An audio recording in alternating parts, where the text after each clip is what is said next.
Okay, so I'd like to call the Town of Rochester Town Board workshop meeting to order. We have updating our meeting schedule, so our workshop meetings are now the first Thursday of the month, except for October, which will be the first Tuesday, and our regular business meetings will be the second Thursday of the month. So our regular business meeting will be next week.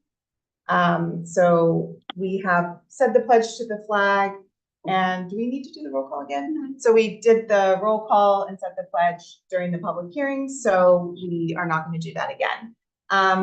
So jumping right in, the first resolution on the agenda is the acceptance of the agenda. Do I have that motion?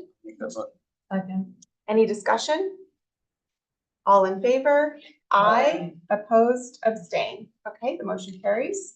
So our first item is to have a presentation of the Town Park Bathroom Project by Nadine of Peak Engineering. Hello, everybody. Things with me. You want me to pull a chair up for you? I mean, I can do that. Or just take one and put it on.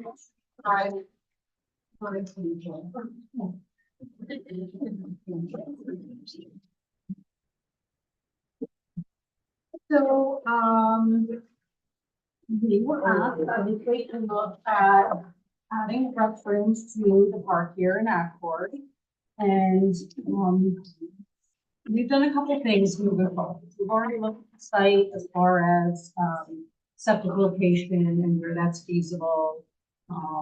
We've done two different versions of a bathhouse. We're looking at a very simple bathhouse with two separate bathrooms, both ADA accessible. And initially we just had some small storage in the back and area for the water treatment system. But Erin had mentioned that the rec department was looking to have some storage on the site. So working with Ashley, we made this option 2 version of the rec building. We just extended a little bit more to provide a separate storage room for them and still have the water system and utility area all in the same building. So we're assuming this building is seasonal. So it's not insulated, it's not put in for a foundation, it's just on a slab. And the original design was smaller, so we have single pitched roof on it. But enlarging it, we have an option to do a peaked roof. We're not sure what everybody's feeling about these things are. It's not critical right now, but it's just something to think about for everybody to put their opinion in on it. The second sheet of that is a little bit of a site plan that shows the general area of the site and the proposed location. So the way you're looking at it, the driveway's on the top of the page and the town hall's kind of at the bottom. And although we don't anticipate a lot of septic flow and water flow, the septic system is fairly large considering soils aren't that great. So we picked an area close so we can get a building close to the pavilion. We've shown it uphill a bit. It's the brown square on that plan, but we can move it. So that's another thing I wanted to talk to everybody about. We want to make sure it's ADA accessible. We want to make sure it's pretty accessible from the ball field. So we may have to pump to this system, even though we put it uphill a little bit anyway. So if anybody felt like we should be closer to the parking lot or closer to the pavilion or something like that, we could definitely talk about it and get some opinions on it. So that's kind of where we're at. And I know, like, I know every little bit of this in my head. So if if you have any questions, feel free to ask. It may not have presented everything. Sure. What's going to determine whether you need to pump or not? That decision. So one is the building location. And I really don't want to move it uphill anymore. So we did a preliminary grading for this, and this topo is based on the GIS. So it's approximate. So we don't actually have on site or anything like that. So we're going to make some assumptions that it's can get gravity from the location that's here, but it's still gonna be determined in the field. So that has to be, you know, construction, stakeout and things like that done. What would be the difference in cost for a pump system? You know, that's a good question. It's not gonna be a very large system. It's almost, the size of a residence, like 3 to 4 bedroom residence. So it would be the size of a 1,000-gallon septic tank with a pump in it. There's already electric going to the building, so but that requires electric and the pump.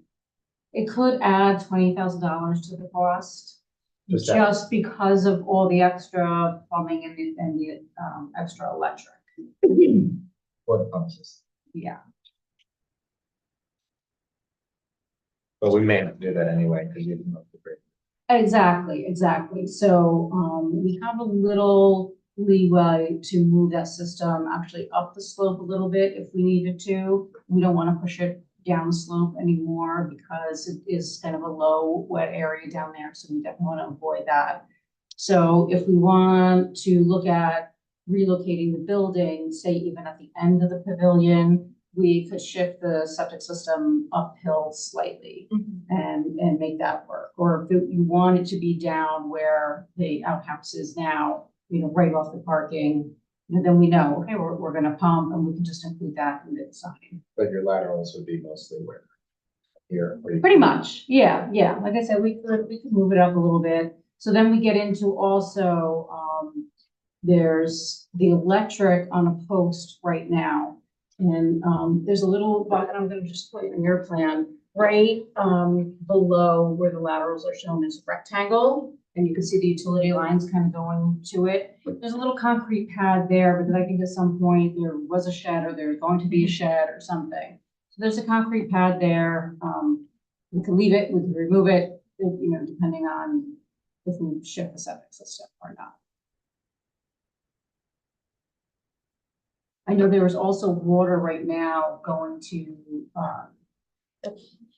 right near the pavilion, and that line is going to be removed. And then the water line will go directly to the bathhouse. So the pavilion won't have water? What's that? The pavilion won't have water? anymore? Well, the pavilion really doesn't have water. I mean, there's a spigot there, yeah. And we can put a hose bid on the restroom facility if Right. you Okay, wanted that was something. Yeah, I like think that. we should Yeah, probably. yeah, No. yeah.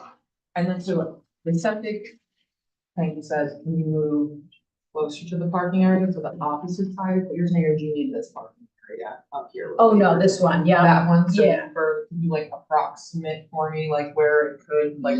Yeah, potentially be so, Close to here behind it? so if we move this, we like to keep the septic tank close to the structure itself, because that's where the solids are coming out.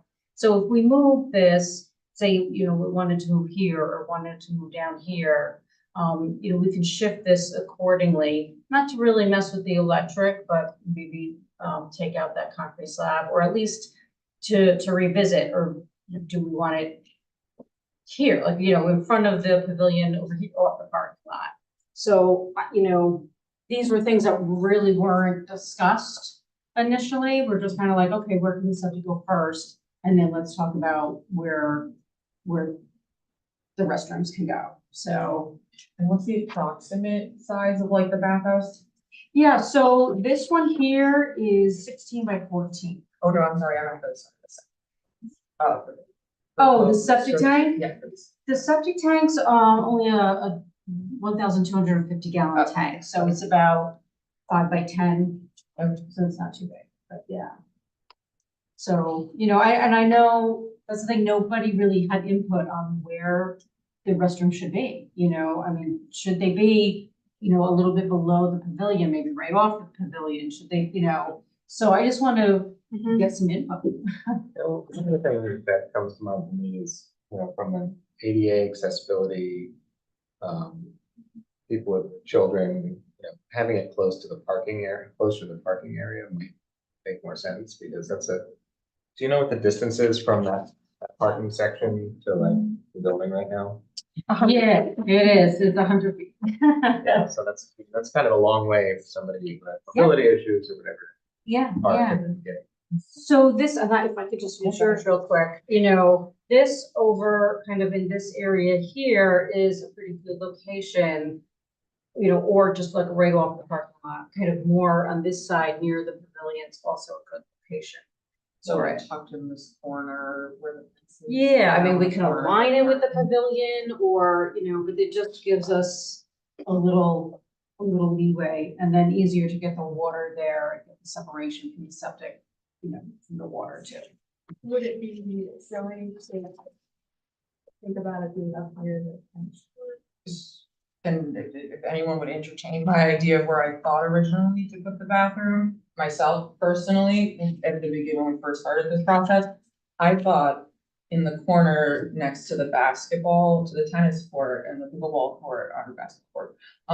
Because then the rail trail can access it easily and it's tucked out of the way of everything still, but still close enough to everything. So like if it aligned in the corner on this like pocket. Instead, because then that makes it kind of in between the rail trail parking and the park parking, was my thought behind it. I will say, just on that note, because I go rail trail all the time and I walk this all the time too, just to walk. This is a very level grade from the rail trail parking area.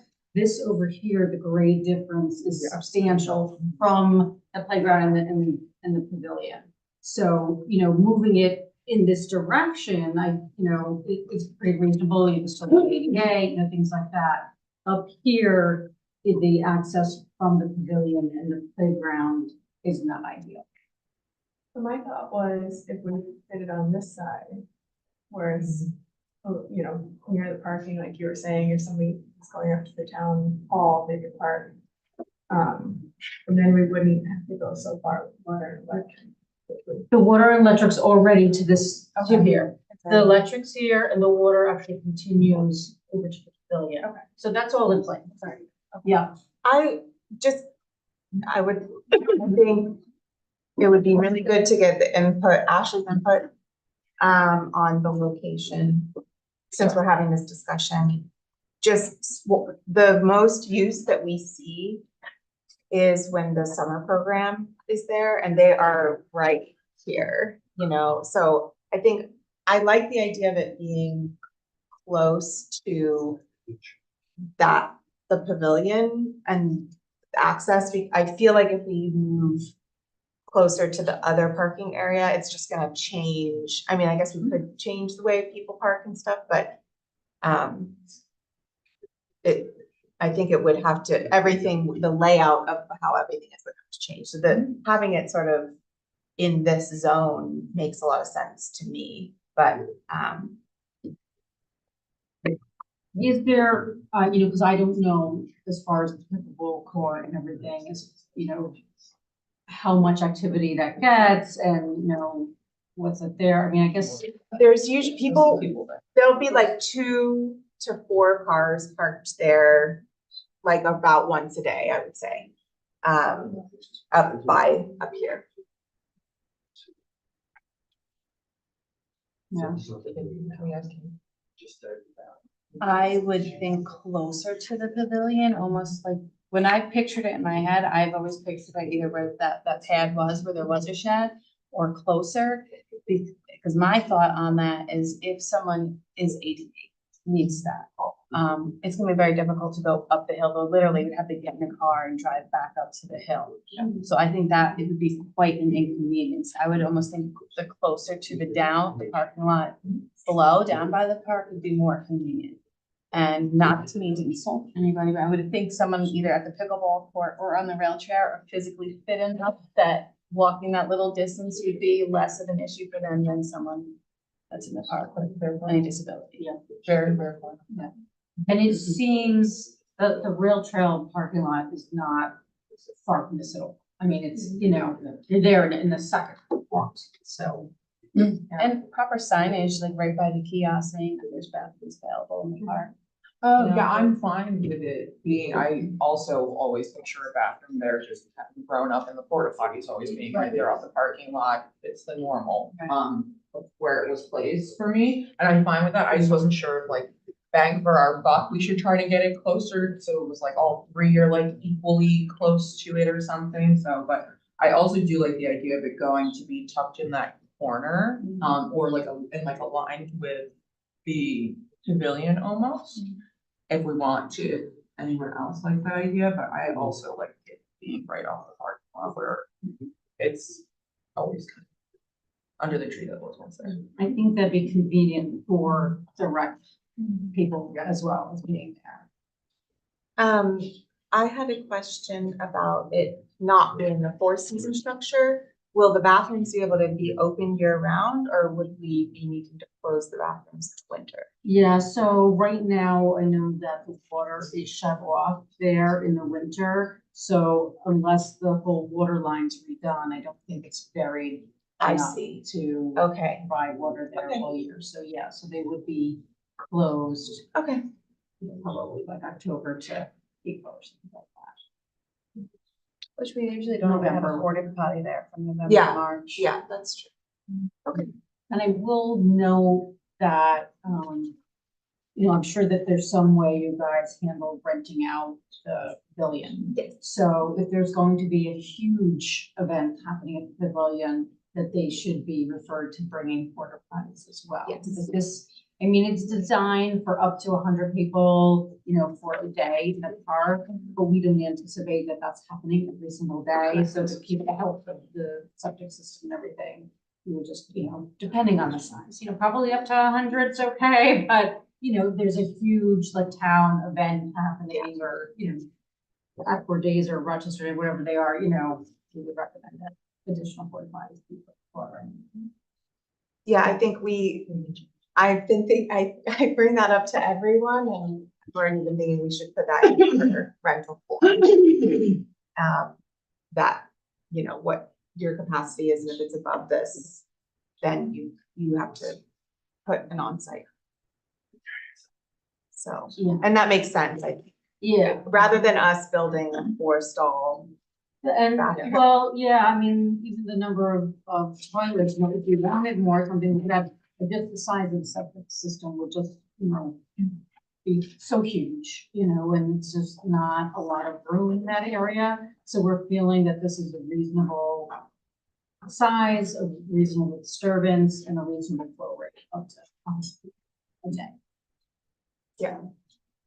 So, all right, so we'll look, what I could do is move the building, into kind of this location where it's labeled to remove the water line is, and I could circulate that, and I could circulate that to Ashley and just see, get some more comments on it. And then you said that since we'll be moving it, we will have to install a pump system. And how much did you say that would add? Well, I'm trying to think, I'm trying to think the difference between kind of a in-ground residential septic system and one that's above ground with a pump. And it would be like from 10 to 15,000 to like 30, 35. But the type of the system is included in that too. So it could be, somewhere between 15 to 20,000 for the pump.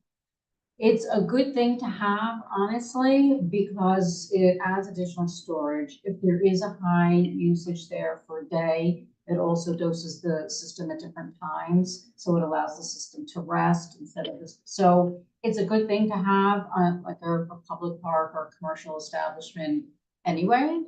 And they're really small pumps, a typical pump you could get at Home Depot or Lowe's even. They're nothing crazy. You can keep a spare one at the highway departments or building and grounds in case it needs to be replaced, or you can replace them easy enough.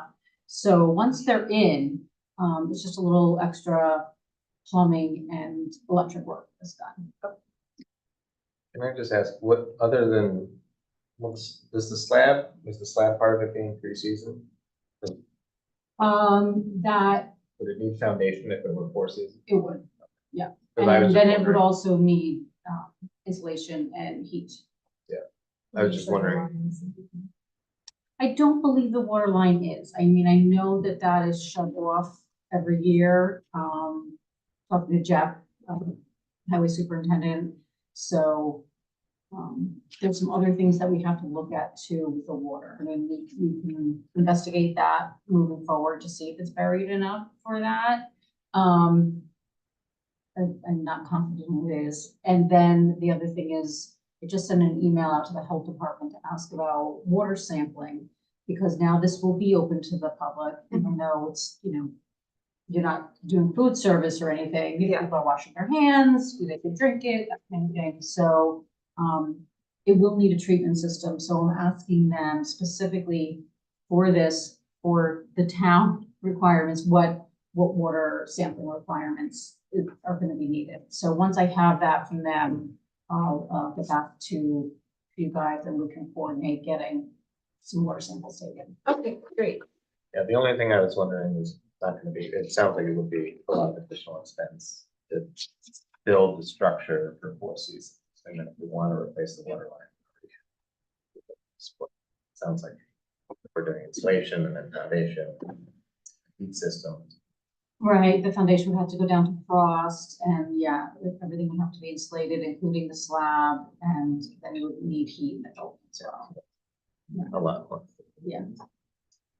And Nadine, can you remind me, sorry to put you on the spot, and I'm just revealing how little I know. So you guys are doing the design, are you then going to be sort of like overseeing the project, or we'll have the design? Do you remember in terms of those discussions? I don't specifically. Okay. I do know that typically, our services are through design and obtaining the permit. With the wastewater system and water systems, we do inspect and certify them once they're installed for the health department. Okay. As far as obtaining contractors to construct them, we usually don't, but we can. That's not a problem. Well, I think we have to bid it. Yeah, I'd never gone through this specific process where we'll have all the design set and then we have to we'll find the contractor who will do it to your Right. plan. Yeah. Okay. Yep, and we would do inspection. I mean, obviously, the building inspector could inspect unless they wanted us to do anything. Yeah. But the wastewater and the water system has to be certified. Okay. Thank you. And I'm gonna ask like kind of a weird bigger picture question. Is there, with two roof options, is there, if you notice, one that is a better grade or better for if we wanted to put a solar panel on the roof to power bathrooms for us? So that would be a very good question. Depending on how much sun exposure is there, the single pitch gives you more in one direction, so if it was facing that particular direction. Which way does the sun rise? Well, I think. The other side, Yeah. Up behind the building, so that, it would. I There's no- know there's a lot of mature trees through Around there, the building. and, again, I just walked the road the other morning when it was 48 degrees and the whole thing is shaded. Well, so there's a lot of shade, and then we're getting to shorter days already, but, yeah, so it is something to look into for sure, and then we just have to consider that for the structural integrity to hold the Mhm. solar panel. And then the additional electrical for the capacity for that. So that's something. Yeah, I was questioning for Okay. like down the line, if that's something that we could do a couple of years from now, if there's more grant funding available, like for something green energy as a potential like. Thought of like, maybe we could do that in the future, so should we think of that on the roof now while we're talking about it, or if that's something you might wanna entertain later? I don't think that we need to have that in the scope of this for getting them there, I just, Yeah, down the line was thinking that. Yeah. See if we can not, cause right there, isn't it like mostly no trees through that tunnel right there, where it's from in between the wall, I'm trying to picture it. Yeah, between the pavilion and the baseball field, there's a lot of stuff. Yeah, But after that, you have a From lot that of. corner. yeah, that's pretty, Yeah, the that's one what I that was we're trying to talking think. about right now. Yes, I think if but we if it were, was in front of the pavilion, we could maybe get it in that front corner, you could get. That doesn't have to be our deciding factor. It's not the gate, it's not their work. Or- Yeah, and then the other thing too about single pitch, one, the building had been a little smaller, but also the only door along that back was for the utilities. So Yeah. it really wasn't, thinking that, okay, the rest is gonna use it more often, and maybe not so much when it's raining. But that's the other reason, and this is just shown, this peak roof is shown this way, which we would actually turn it the other way. So that the gable, the doors on each side have a gable instead of coming down. Just to avoid that, extra runoff, right where you're walking in. We would turn that becomes an option.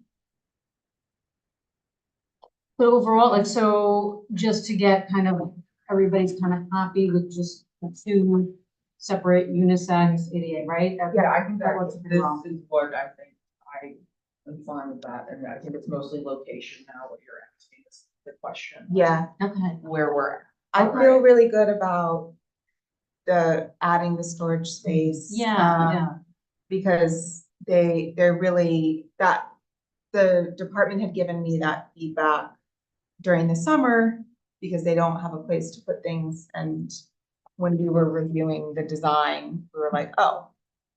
So I feel really good about that. Yeah, and they 'cause- were very helpful with their Okay. their thoughts, they were like, can we have 2 separate rooms? They're- Have a separate door, it was like, oh yeah, that makes a lot of sense. Yes, And they're like, how does natural light? Like, so, yeah, they were very great yeah, to be a part of it. that's great. Yeah. But yeah, I feel really good about that.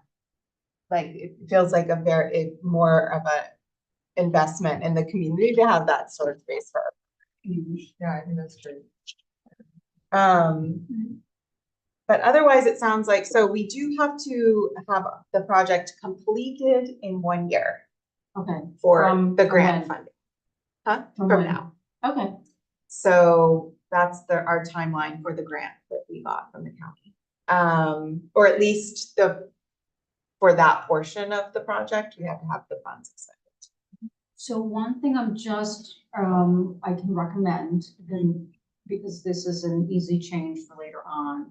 If we relocate the bathhouse to a location that requires a pump, so we include that design for the health department review and it gets approved. If for some reason it gets moved to another location that it could get gravity from and that comes out, it's nothing, it's fine.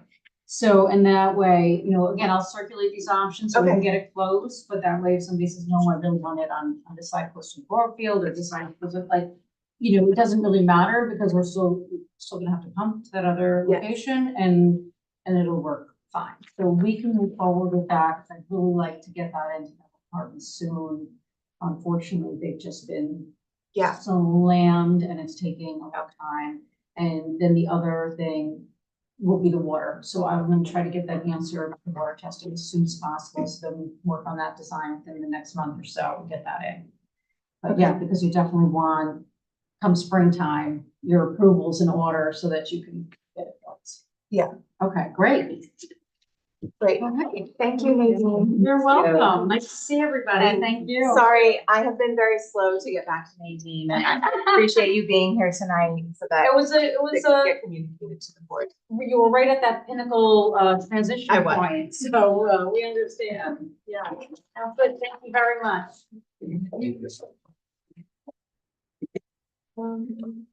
Great.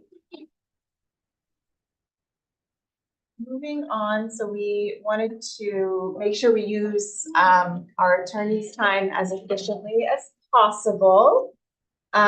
So looking at the agenda, Mary Lou, the items that I think we'll want you to stay for are through G. And then we should probably do the resolution for the fireworks while you're here, just because you had some suggestions, and I think I also might have misunderstood the contracts. Oh, okay. So I guess I'm wondering if we should just go ahead and do the fireworks stuff now and then do the discussion items. Does that work? I'm sorry, I should have thought of this when we were. Okay, so while I'm pulling up those contracts, I realized after I made the agenda that there were two contracts. So it's probably because you have to do a rain date. Okay.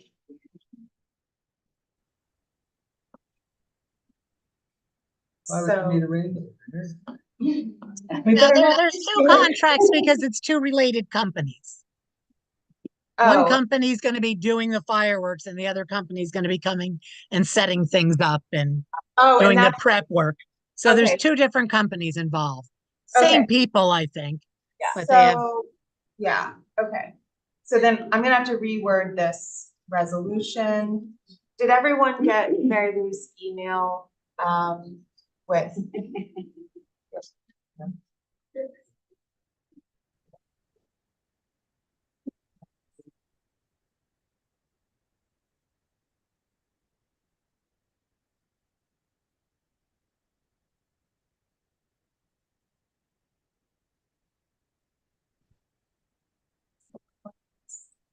Night Sky Productions was the one.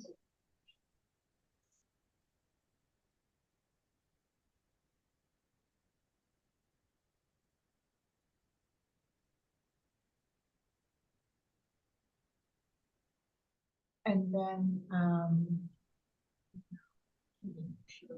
your name was in the first contract, but it's okay to have me be the one sign it, does that make sense? Or did you want it to be you? For the resolution. I didn't realize it was my name. I think it just says, it just had your name kind of typed in the middle. Oh, okay. So. So this one is for. So we have to add, I'm sorry, you guys, the public is witnessing us work. Okay, so I have to add in, this first contract. This folder. There's two different totals for the contracts. Yeah.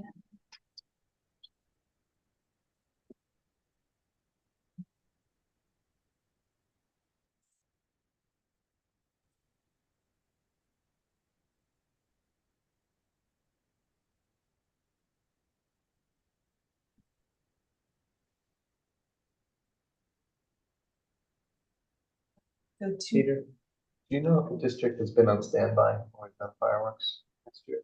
We've gone with usually an engine after Heritage, we've usually gone with an engine. So yes, There's no issue doing that. great. So what we'll do is, I'm sorry, I did not get the resolutions proposed right in the agenda, but we'll do the first resolution and I'll change the total. And then we'll do a second resolution for the second contract agreement. Okay, so I'll just go ahead and do this and just make sure that, and then Mary Lou, yes. normally I would say two contracts, two different resolutions, but these two are intertwined. So I'd almost rather you did them together only because we have amendments and I don't want you to have a contract for the 50ers and then not enter into the contract with Santori. Okay, so I should then I'll amend the resolution to say contracts plural, because one is for Night Sky Productions and the other is Santori's World Famous Fireworks.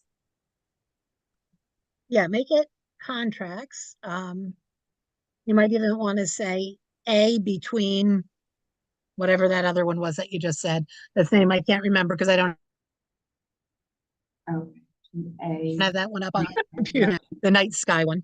yeah, For $1,500, I believe, right? 21. Oh, right. It's 15 for something in there, but it's 21 total, right? For 21. And the contract B with Santori's World Famous Fireworks LLC for whatever that total price is, and I do have that. Yep.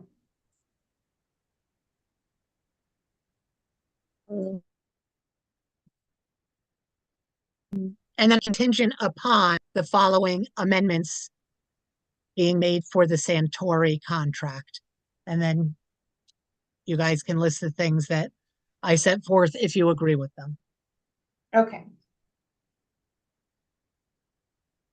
Well, since we're discussing, does everyone agree with Mary Lou's recommended changes? Do you want me to read those? It makes sense to me. Okay, so I'm gonna pull those up so that I can read them.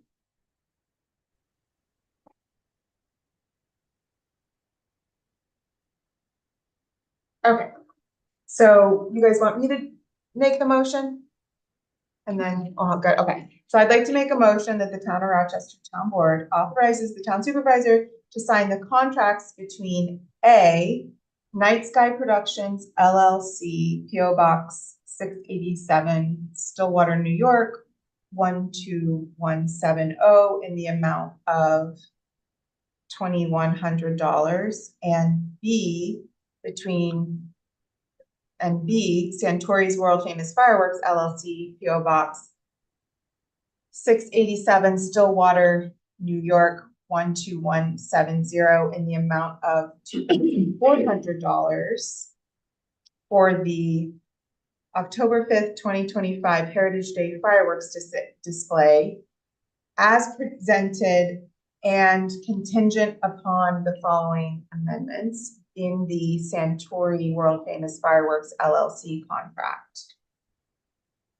1, paragraph 4, remove those items that are marked NA. 2, paragraph 4B, change to security protection for peace officer protection. 3, paragraph 4H,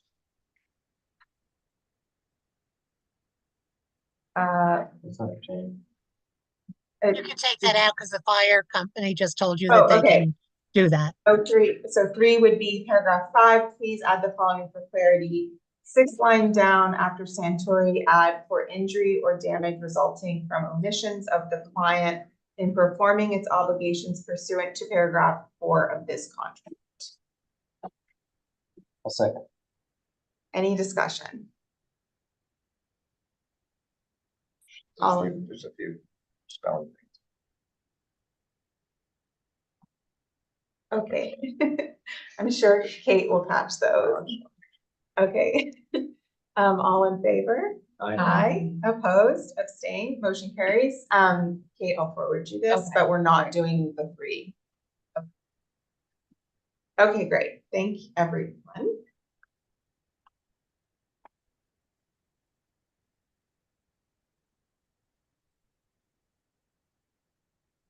Okay. So our next agenda item is for discussion review, the health insurance renewals. Did everyone have a chance to look over the plans that I sent, or we can pull, everyone who has a computer can pull those up. Basically, we work with an insurance broker that sort of oversees our health insurance for our town employees each year, and they typically make recommendations to us for our plan.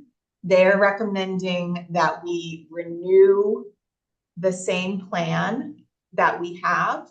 It's at a 6% increase in the premium cost. So what we do for our insurance is we do an 80-20 split with employees for the premium costs, and it's a high deductible plan, so it's also on the deductible. So that 6% increased costs will be spread out in that same So our employees will be paying 6% more and the town will be paying 6% more. She always presents, and I included the side by side of all the plans that are available to us and the cost breakdowns. But this is, I have met with our broker, and she feels that out of all the towns she services, that she feels very good about what we offer, because there is some splitting with the employees. I felt like at this time, I'm not necessarily ready to radically change anything that we're doing. And, ahead of, just in this position that I'm in currently, but if the board had any other things that you wanted to look into, I wanted to have a time for us to discuss. We also have our dental renewal, which I included in the backup. We are not happy with the vision plan, so she's working to find a different vision plan. That was gonna be my question, because I knew that last year we talked about the vision plan. Yeah. And that the employees didn't love, and it wasn't really that helpful. Right? There was a lot of complicatedness with it, I remember. They have switched over to Anthem, which is a huge national carrier, and they're very difficult to deal with. That's what I thought, like, actually. They almost canceled, or they did cancel everyone's coverage because they didn't receive a payment, and there was they just canceled. Okay, yeah, that's what I remember. I was like, Yeah. there's some crazy. Yeah. I think that's great that we're looking into that. I think the dental, the recommendation's the same one also, right? Yeah. And that's still with the 6% that was average for all of them. Oh, the dental, actually, that's a good question with the dental. I know that these numbers are close to last year's. Yeah. I remember, I'm a stickler about dental insurance, so I remember the prices of them. And I think it was pretty close, and as long as all of our employees otherwise we haven't had a big significant report of being unhappy with one of these, I'm fine and comfortable with going through with these ones.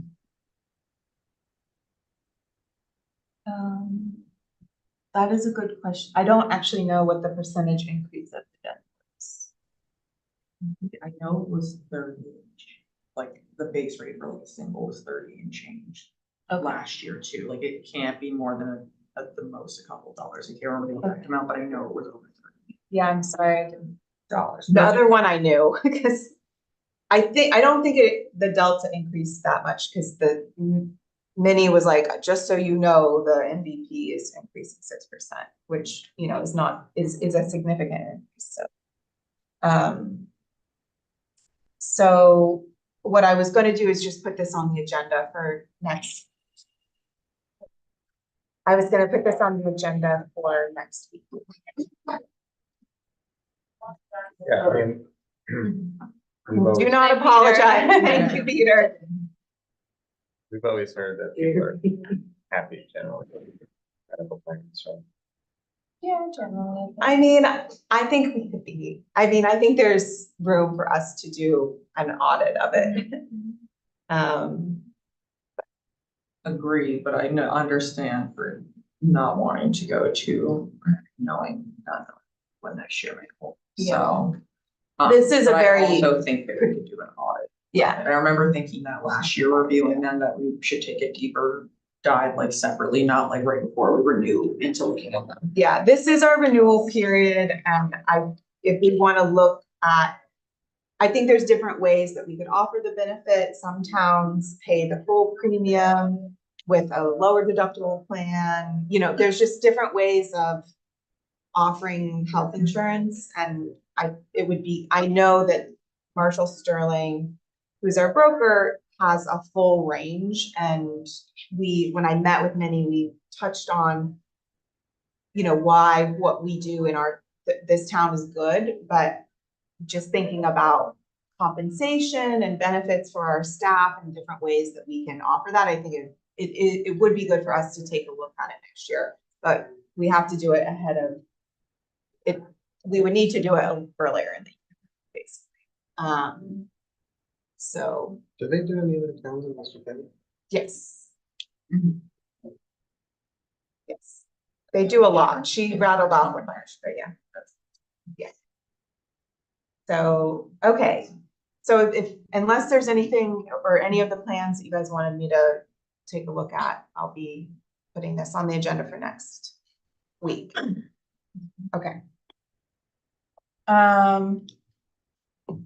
Okay, so I sent you 300 pages of the Boyce Mill Bridge design. Did you read all of them? Okay, so just to, we received the Bridge New York grant 2 years ago, to do the Boyce Mill Bridge. The Bridge New York is New York State funding, but it's actually federal funding. So these grants are very technical and have a lot of requirements and had historically not typically been given to municipalities for local bridge replacements, but we applied and got this. And now they're actually we got 2 more, as you guys know, we have got 2 more of these grants, and they are making them more available to towns for our local bridges. But this is the one that we are in process on. We did, we hired the engineering firm HVA to do the design. They met, one of the requirements is that the design have a lot of input from the landowners who are nearby the bridge project. So they came up with an initial design for the bridge, which was a bigger bridge that would straighten out the road and was much wider and had pedestrian walkways and much wider roadways.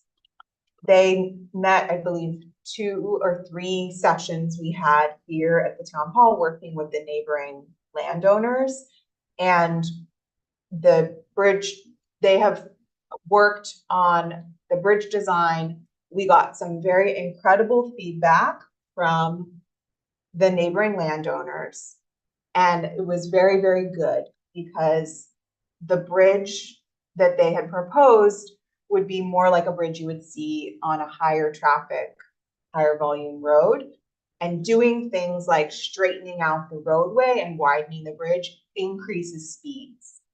So the original bridge design would have been a bridge that would have encouraged people to drive a lot faster through Boyce Mill. And so the engineering firm worked very closely with the neighbors. So what you received was the sort of summary of that process and the design that they have come up with. I've been also working with them and had meetings with them and the landowners. So it's still a 2-lane bridge, but that does have some shoulder access, but they put the curves back in the road. It's as narrow as they can make it. So it's a little bit wider than the current bridge, but not too much. We still wanted to have some clearance for people to walk, but aren't encouraging it to be a main street, that it should, it's going to stay like a rural bridge. They changed the footing design and narrowed the passageway to try to encourage the water flow to not change as much. And then also we worked, unfortunately, with this type of bridge, the federal government does not like the idea of doing permanent easements. So in order to accept the funding, which is is going to end up being 80 to 90% of the cost of this bridge. We have to do the acquisition of the land that the bridge is going to be on. So, they reduced the acquisition, by more than half. So, after meeting with the landowners, they really took what the town has to acquire for the bridge, and they're really just like hugging along the edge of the bridge so that, though nothing other, though that land isn't really gonna do anything but be what's around the footings, we really don't wanna be acquiring land that we really don't need. So, it really was a collaborative process, and we do have a very, very, very different bridge design. Jeff reviewed everything that I sent you, and he said it looked good to him. So what I'm asking for either tonight or at our meeting next week is for the board to authorize me to sign the documents that I sent you. And that will then be the preliminary design. Then our engineers can work on the fee acquisition, which is part of the process. So they will work to get assessments of the properties from the two landowners that we will be acquiring some of their land, and be able to make an offer for the land that we will be. There'll be a temporary easement, and then there'll be a permanent acquisition for some land.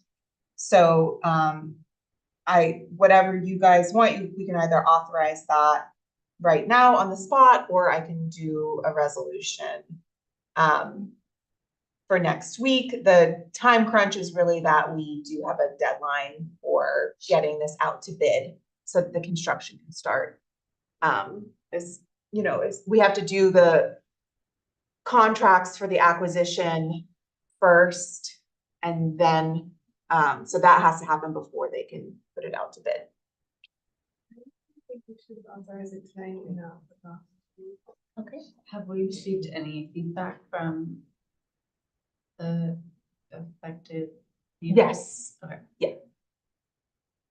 Yes. We met with them one last time before they created this. I mean, this process has been pretty extensive. Like, there are set engineering firms that you can work with that are giving you, we interviewed them, picked HVEA. So they do a lot of these projects. I'm comfortable as well. Okay, so I think I would entertain a resolution to authorize the town supervisor to sign all necessary documents in order to approve the preliminary bridge design for the Boyce Mill Bridge project. I'll second. All in favor? Aye. Aye. Opposed? Abstain? Okay, the motion carries. Okay. For the zoning map edits, I wanted to do a little workshop of that, but I think we can move that until after Mary Lou leaves, except Mary Lou, we wanted to have a brief discussion about our timeline. You're on mute. You're muted. It wouldn't be a meeting if I forgot to unmute. You've already sent the subdivision subdivision long ago, to Ulster County Planning Board, and got their recommendations. We're waiting for their recommendations on the zoning law.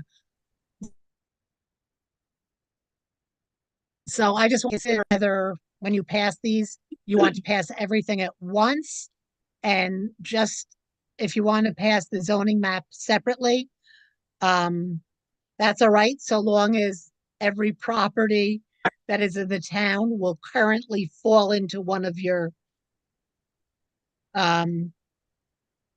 zones under the new law, should you pass it, the new zoning law.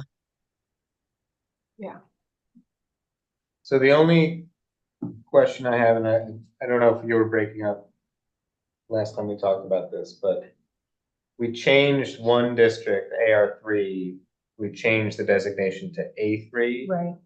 So does that put us in a position So- where, So you changed the name. Did you change anything else? No. no, The description's the same? I mean, Oh, it's, the description might have changed slightly. okay, so there's a problem. If something is in AR3 now and they want to apply for something, but we don't have an AR3 district in our zoning code, that's a problem for the building department and Mhm. if we change, potentially planning board. if we changed it in the updated code back to AR3, would that be considered a major change if it's only a change of the name? Well, you said there's also a change in some of the description of it. Well, we'd leave the description, which already is part of the public hearing, but we would just replace A3 back to AR3, so it would align with current zoning. Well, I mean, I want to get the code. I'd like to get chapter 140 passed too. I feel like the new proposal that we have of the mapping, incorporating the feedback that we got in the info sessions, I feel pretty good about that. Can we do the thing that we did before, if we were to be ready to pass? And again, I don't know what the Ulster County Planning Board is gonna say. I know we did a couple things that I don't think that they'd be supportive of, but can we pass it like, and have it take effect when we pass the zoning map?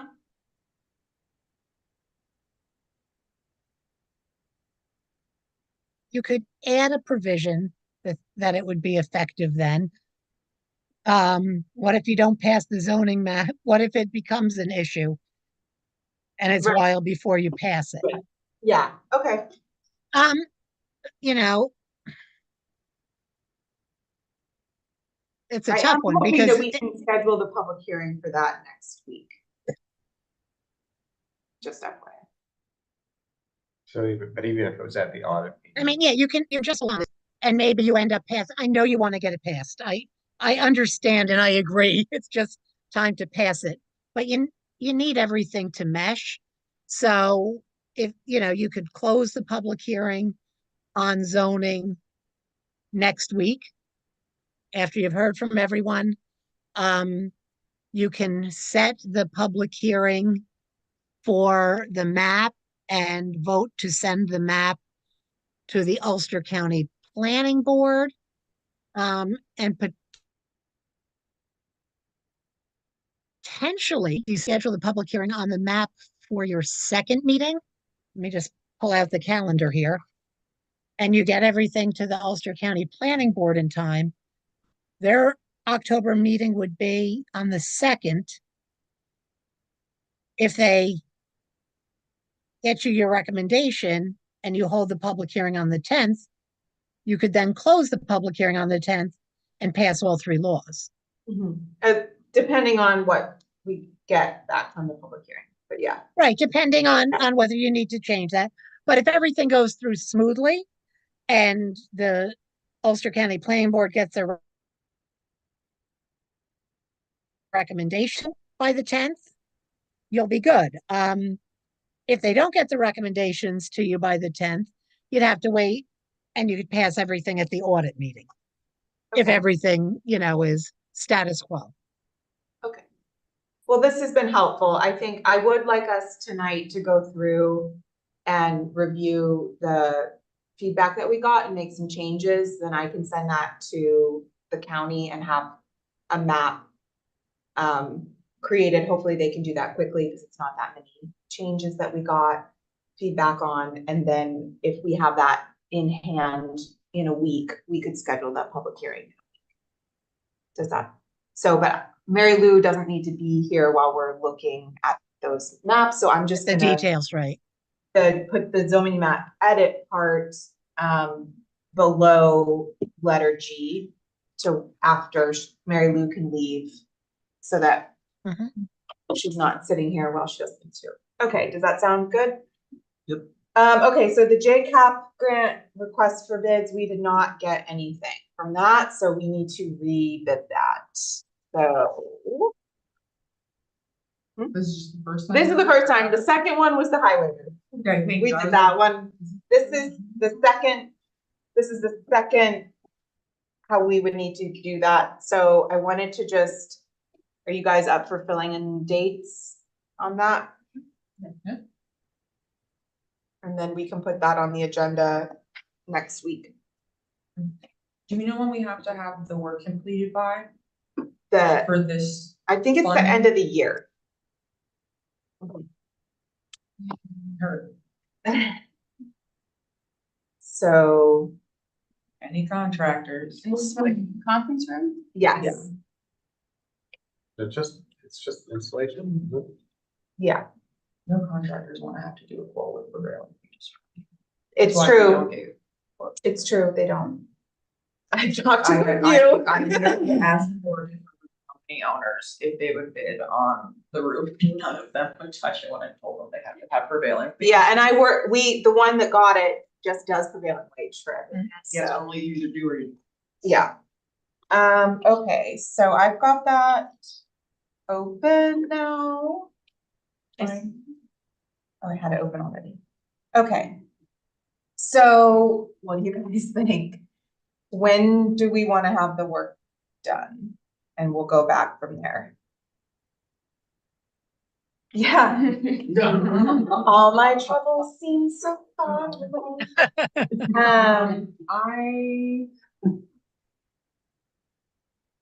Hold on, how long does it take to do the bidding approval process? Is that like a month out? So we can even offer a contract at least, right? I mean, Or 6 weeks?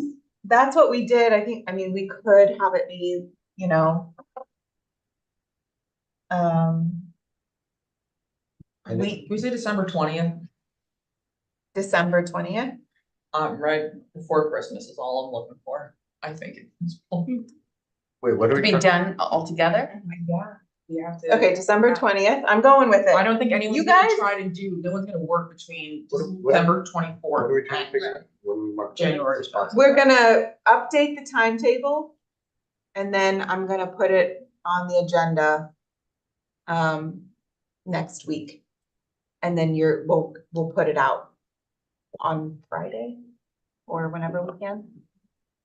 So unless you guys wanna feel good about these changes and you wanna put it out today and then. We can do that too. Okay, so December 20th. So. Do we wanna give 8 weeks from the contract? Till then? Yeah.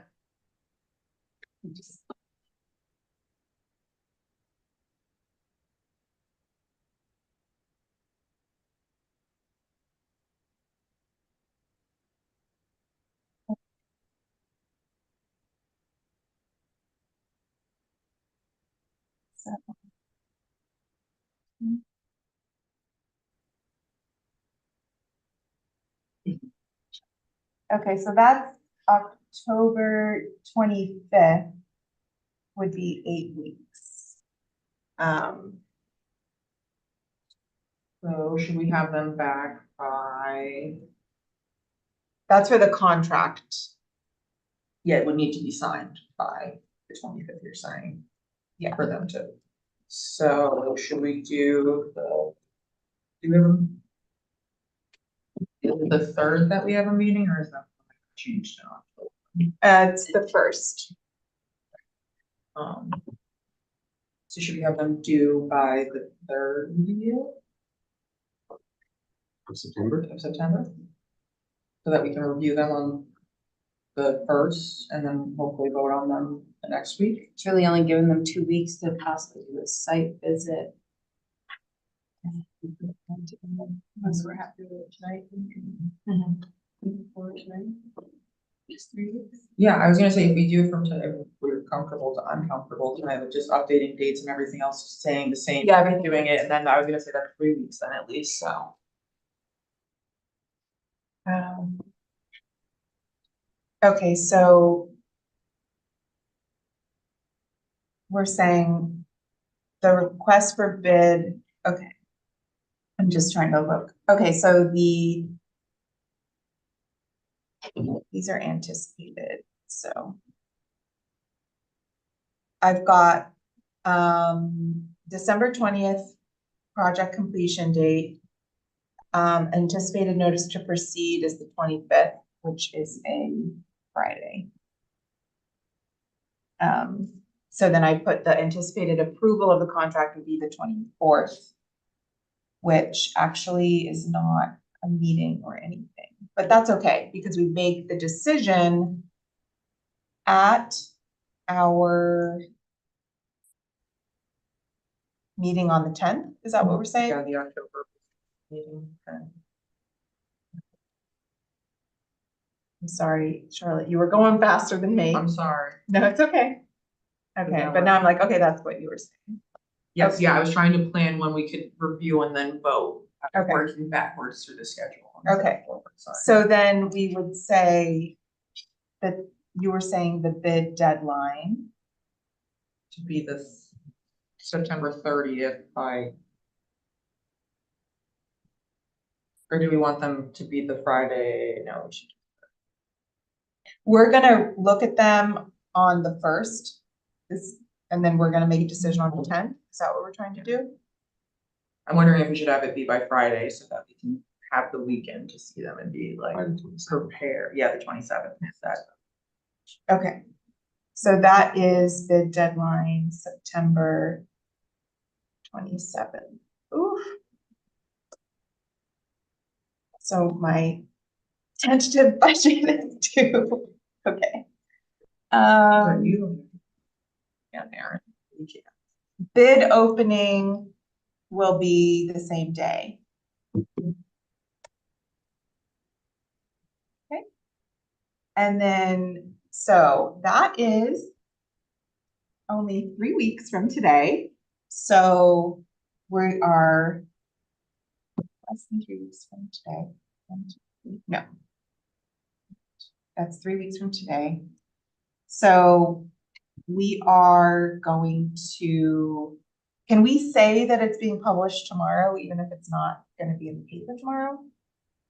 You can, Or do you wanna say? you can Monday? put the town clerk to circulate notice by tomorrow. Okay. The timetable is like very, I'm using a template, so, okay. September 6th. And then questions and clarifications due. What do we think for that? We want to give 2 weeks? Yeah, I was gonna say, why don't we make that the 20th, is that the Friday? Yeah, the 20th. Well, Actually, we should make it, because I have to answer those questions and get back to them by the 20th, so we'll say I will get back to them by the 20th. And then the question should be due a few days. the 18th. On Wednesday, so you have 2 days.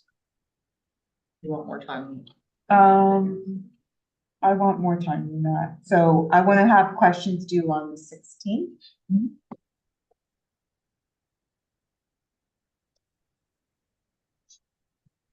Yeah, shouldn't be a crazy bit to put together. Okay, so please address any questions or clarifications by September 16th at 4 p.m.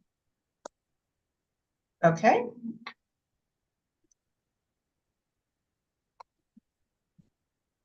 And then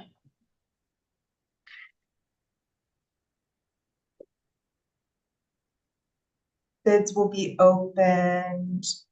Was anyone else taking notes or, okay, so I'm just going back up. By us, you're asking that date when we're gonna review them and open them? No, the RFP must be mailed to the below named person no later than September 27th, 2024.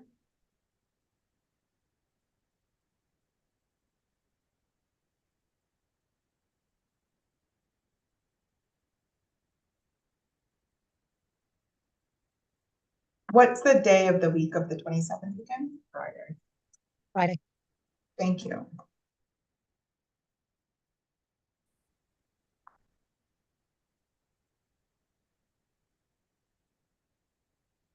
You should put a time in for the receipt too.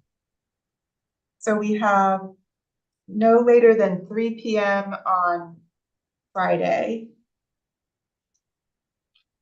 Is that what you mean, Mary Lou? Yes, yes. Okay, so we have no later than 3 PM. And then the bids will be opened on 3:30. At 3:30.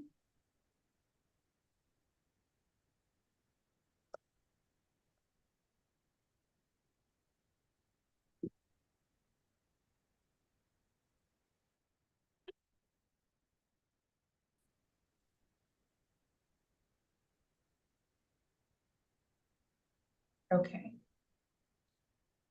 I believe that's all the dates. Okay. So, anybody want to make a motion? I'll make the motion. I'll second. Oh, okay. Presented. And, all right, so we need a motion to, publish the, request for bids for the Justice Court Conference Room renovation as amended, and request the town clerk circulate notice and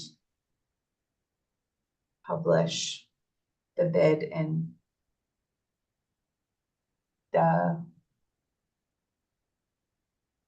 our local papers. I cannot, I mean, I make the motion, but do I have to Okay, repeat no, that? you don't. Okay, any discussion?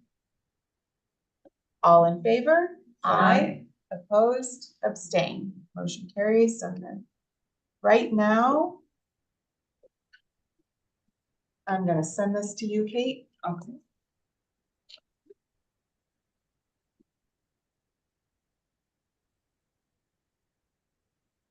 Great.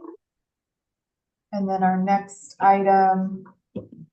So, Kate, Yes. I can announce the resignation we received. Yeah, Right, it'll be okay, effective the 20. okay. Um, I asked one question of Mary Lou first. Yeah. From that letter I noticed. Mary Lou, if someone resigned but puts doing business as after their name, can we accept their resignation if they signed it as business? Like doing business as, I missed that. Let me just It's at pull it the up. top of it and it's at the bottom in in the signature. If it wasn't in his signature, I wouldn't have questioned it, but it's in his signature and that implies that he's a business Yeah, resigning. if it's in his not a signature, you should just ask him to give us a new letter from him personally, because it was a personal appointment, not a Yeah, business that's what I appointment. thought. I just wanted to So, clarify. yeah, well, what I wanted to do is just, we don't necessarily have to talk specifics about. We do have a few resignations that we've received this month. The ones that I feel most important for us to discuss, what I wanted to do is have a quick discussion about how we want to approach the vacancy filling for these most recent resignations. We usually do a big vacancy filling kind of thing in the beginning of the year, but for something like the planning board to have 2 vacancies all of a sudden, and then one of them being at the chair position, I wanted to just have a discussion with you guys because I'd like to move quickly in whatever we think the most equitable process for filling those vacancies is. So we have maybe almost officially 2 vacancies on the planning board right now. One of them,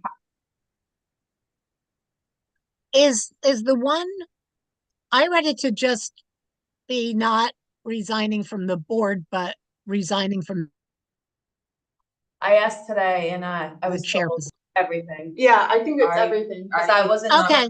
Letter. All right, well, seeing as we have to ask him for a new letter anyway, so Yeah. that it's from him personally, why don't we ask that he clarify that? Yeah. Because Okay. I didn't read it that way at all. Oh, Neither did I I, did. Mary Lou. Oh, It only, Okay. I read it like twice, it only says planning board chair. It does Chair, not say right. My seat, my Mhm. appointment as planning board, it Oh, only okay. says chair specific. I was gonna- Well, that's a good clarification then. I think I wanted to, one thing that I was thinking about is they have a meeting this Monday and they have a vacancy currently. So we had someone that resigned a few weeks ago. And there is an open seat and they have a lot of applications and they have a meeting on Monday. We have an alternate who's been the alternate for a few years and even got passed up for has been the alternate while there have been other seats filled. So I called the alternate after I sent the agenda out, but I called her and asked her if she was interested in being seated on the board. And she said she was very much interested in being seated on the board. And I thought that maybe we could make that appointment tonight. And that way she can actually be seated because there's a lot of new applications. And the alternate can't be seated on the board unless they have a quorum issue. So I wanted to recommend that so that they can have her. And then there'll be another transition happening. Do we know how long the term? Yes. That we'll have our, That one expires, the one that we would be appointing the alternate into expires at the end of this year. okay. So how do you guys feel about that? Doing that appointment tonight? For the alternate to move to a planning board seat, and then we would have a vacancy. Who resigned? Cynthia. Yeah, Yeah. she's a great candidate. Yeah, Agreed. I recirculated her resume, for you all, and it hadn't occurred to me when I built the agenda that I should put that single appointment on, just because I think she's definitely deserving. That's what we usually do is the alternate moves into the spot. Then we would have a vacancy in the alternate seat, which is great for a new person. And then potentially we have this other vacancy, which, okay, so then I'd like to make a motion to appoint Helena Duda to serve on the Town of Rochester Planning Board in a term that expires December 31st, 2024. Second. All in favor? Aye. Aye. Opposed, abstain, motion carries.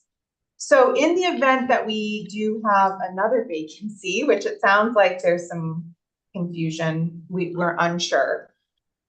Theoretically, if there were another vacancy, how do we want to deal with that? And then how do we want to deal? We do not currently have a vice chair. So in the event where there's no, the planning board, if we don't have a chair, the planning board will select. My understanding is, Mary Lou, in the event that the town board has not appointed a chair, the planning board can appoint a chair for that meeting. Is that correct? Yes. Yes, and if you go a while and you don't appoint, they can actually appoint a chair if you don't. Okay. But I think that you should be able to, meeting that's coming up Monday, no matter what this resignation was, it's not effective till the 20th. So we'll need that Right. corrected. So you'll have a chair for this meeting. Well, And yes. then hopefully you can appoint a chair before the October meeting. Yes, but in the event that we don't, the planning board can appoint Choose their someone. chair for that meeting. Mhm. And what I would like to do, even though it's very important that I feel like it's important that we appoint a chair. I wanted to think about the best way to go about it. And I think personally, I think we should both put a call out for planning board seats, because we have the alternate and potentially another position. And then I think we should ask for letters of interest from the current planning board to see if any of them are interested in being the chair. That was kind of what I came up with. Did you have extras left over for interviews last year on the planning We board? did. Maybe reach out to them if they're still interested. in having Yeah, an interview. I was don't know if you have actually new board looking. members. Yeah, I think we should definitely do that. But also I like the idea of putting a bigger net out just to see who we get. Can I make a request that we also ask for applications for the housing committee? Because the housing committee, I think, has the most resignations the past year on it. There's only 4. Yeah, there's currently 3 vacancies. on that.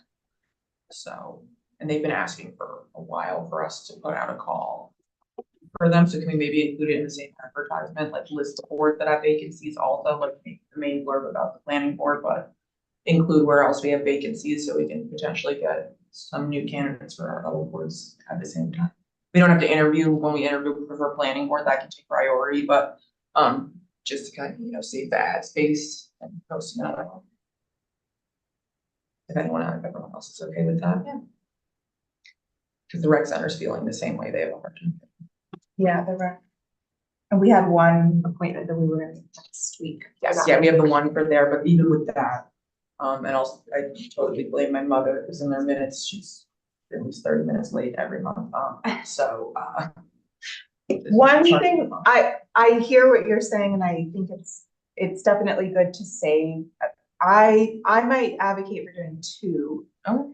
Because we do have a very long list of vacancies, and I do feel that the planning board in particular, it might be good to say some of the things about serving on the planning board in particular in this one. I don't know, maybe I'm just feeling like the amount of applications they have and the amount and like what's needed, and I don't know if anyone on the planning board wants to be the chair or not. So it's possible that we're looking for, so I don't know, what do you guys think about doing, we could do 2 at the same time, but what do you guys think about that? Am I being too? No, I think, yeah, I think we do 2 at the same time. I'm fine with that too, the housing committee's been asking for so long to Yeah. place an ad, and we've told them it's out their purview, so if we're gonna place an ad for board, also get one for at least. Where should we place the ads? Because I feel like we don't reach, I don't feel like we're reaching people with our outreach. So what can we do? Where are we placing them now? The free, oh, the Schwab. Yeah, that's our. We could put it in the Freeman. That's what I'm. Where else have we I think that has more circulation than. What about printing out flyers? Do we do that? Are we allowed to do that? We can do You that. could do that, it's That's just how I get. time sensitive. Oh, right. Well, for the planning board, it is, but the other ones we can totally put flyers in for the Well, other.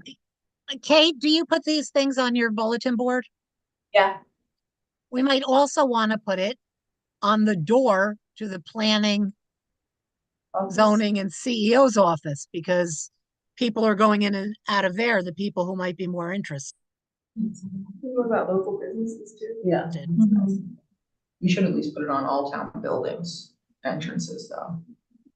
Cause if someone can pay their board fine Put it on next next week, all the buildings get circulated. Yeah, next door, Facebook page, we haven't found Facebook page. not yet. We have a town. We have a town next. No, No, but one of Oh, us can someone. post it. I think it'd also be good to check with like the ZBA and see if anybody makes sure they would entertain people moving Oh, yeah, joining over from here, up for the clock like we've been for years. just because they already kind of have some planning experiences.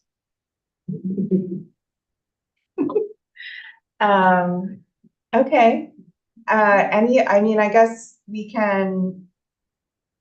I think anyone that has ideas for, I will do a call for, members for our other boards, but and then we can do a separate one, but we'll do them at the same time. It is a more detailed background and board to be on, so I totally agree with it being separate. I just didn't, the housing community would be mad.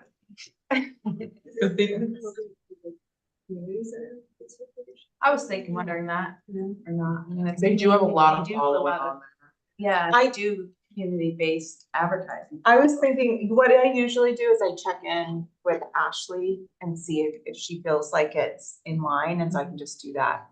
Cause she determines what goes on. So I'll just. December. What was that?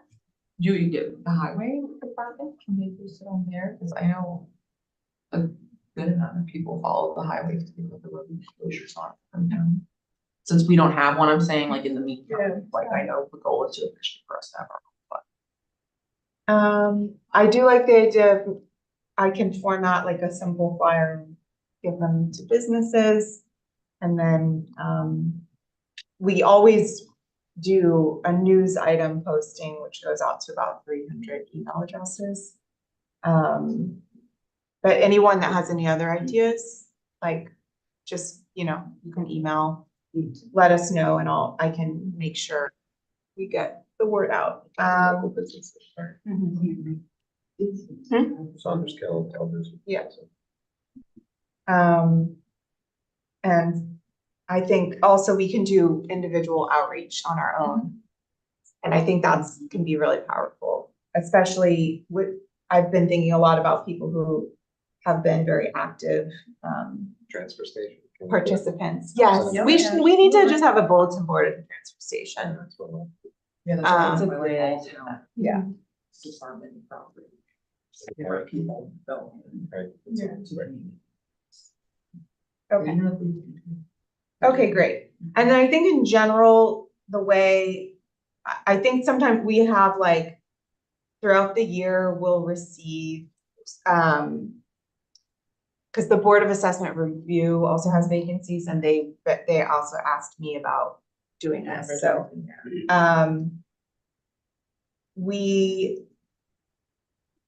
I like the idea of like trying to always have a call instead of just like selecting people. I think that we do have boards that always have vacancies, and for those, I feel comfortable if someone comes along and they apply, and we have historically had a really hard time filling. But for especially the Planning Board, Zoning Board of Appeals, and Board of Assessment Review, I like the idea of always having like a call so that we're being, so that we're not just using our own bias to fill those boards. So I like this. And then I think as long as you guys are comfortable, I might just try to put a time deadline on the Planning Board one, and on the other one, maybe no time deadline. Do you guys feel okay with that, or should we put a time deadline? No, I don't think so. I don't think it has to happen. Just that we're actively looking for applications. Okay, so we can move on. Just looking at the time. Okay. Okay. What do you guys want to do about our ambulance district?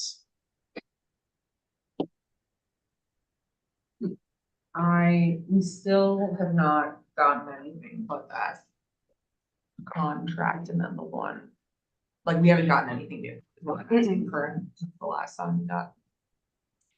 Well, we sent them the contract. We haven't heard back on it. Right, We got preliminary numbers. When we got- did you send it? like a while ago. Yeah, I feel like the meeting chapter. Yeah. That was the last. Yeah, that's the last. Was the last. Yeah, We haven't seen the call logs to get numbers. so we could have, so I guess I wanted to just sort of like, it's September, here's the situation. we created the tax district. We levied the taxes for this year. $189,000 is sitting in the account. We currently don't have a vendor that we have contracted for that amount for. So to me, we have a duty to answer to that amount of money. And we currently, we know that have been working with Cohonson Accord First Aid Unit, and our advisory committee and the board has felt like we haven't gotten what we've needed to feel good about moving forward with that. We have had discussions about wanting to work with that vendor. It is September, and this is the time where we should be preparing budgets for next year. I can just make some suggestions and then we can open the floor up and you guys let me know. That might be a good way of facilitating conversation. At this point in the year, and I'm just gonna say this publicly, I think we need to start just thinking about next year. And I think it actually might be good for us to get bids for next year. And that will give us an idea. We can put out a bid. Anyone, Cohonson Accord can put in a proposal, other services can put in proposals. It will give us an idea of what that will cost. And then depending on what that looks like, and Mary Lou, I think, so keeping with the current model, we might be able to, we would use the money that's in the fund and put it towards a contract for next year. So that was sort of one idea that I had. If you guys like that idea, then we can prepare, I can start preparing for that so that we can have something for next week.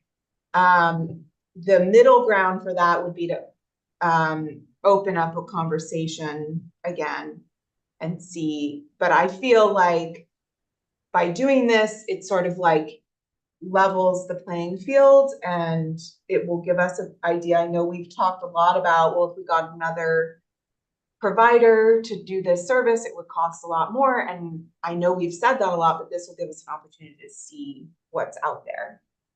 And then we can make a decision about it. So that was just one thought that I had. If you guys would like to, and I would, I'd want to notify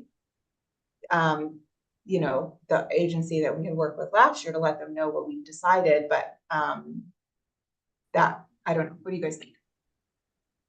I thought the same thing in June, that we needed to get contracts from other vendors, so I'm of that status. I think that the time for talk, it's been 9 months.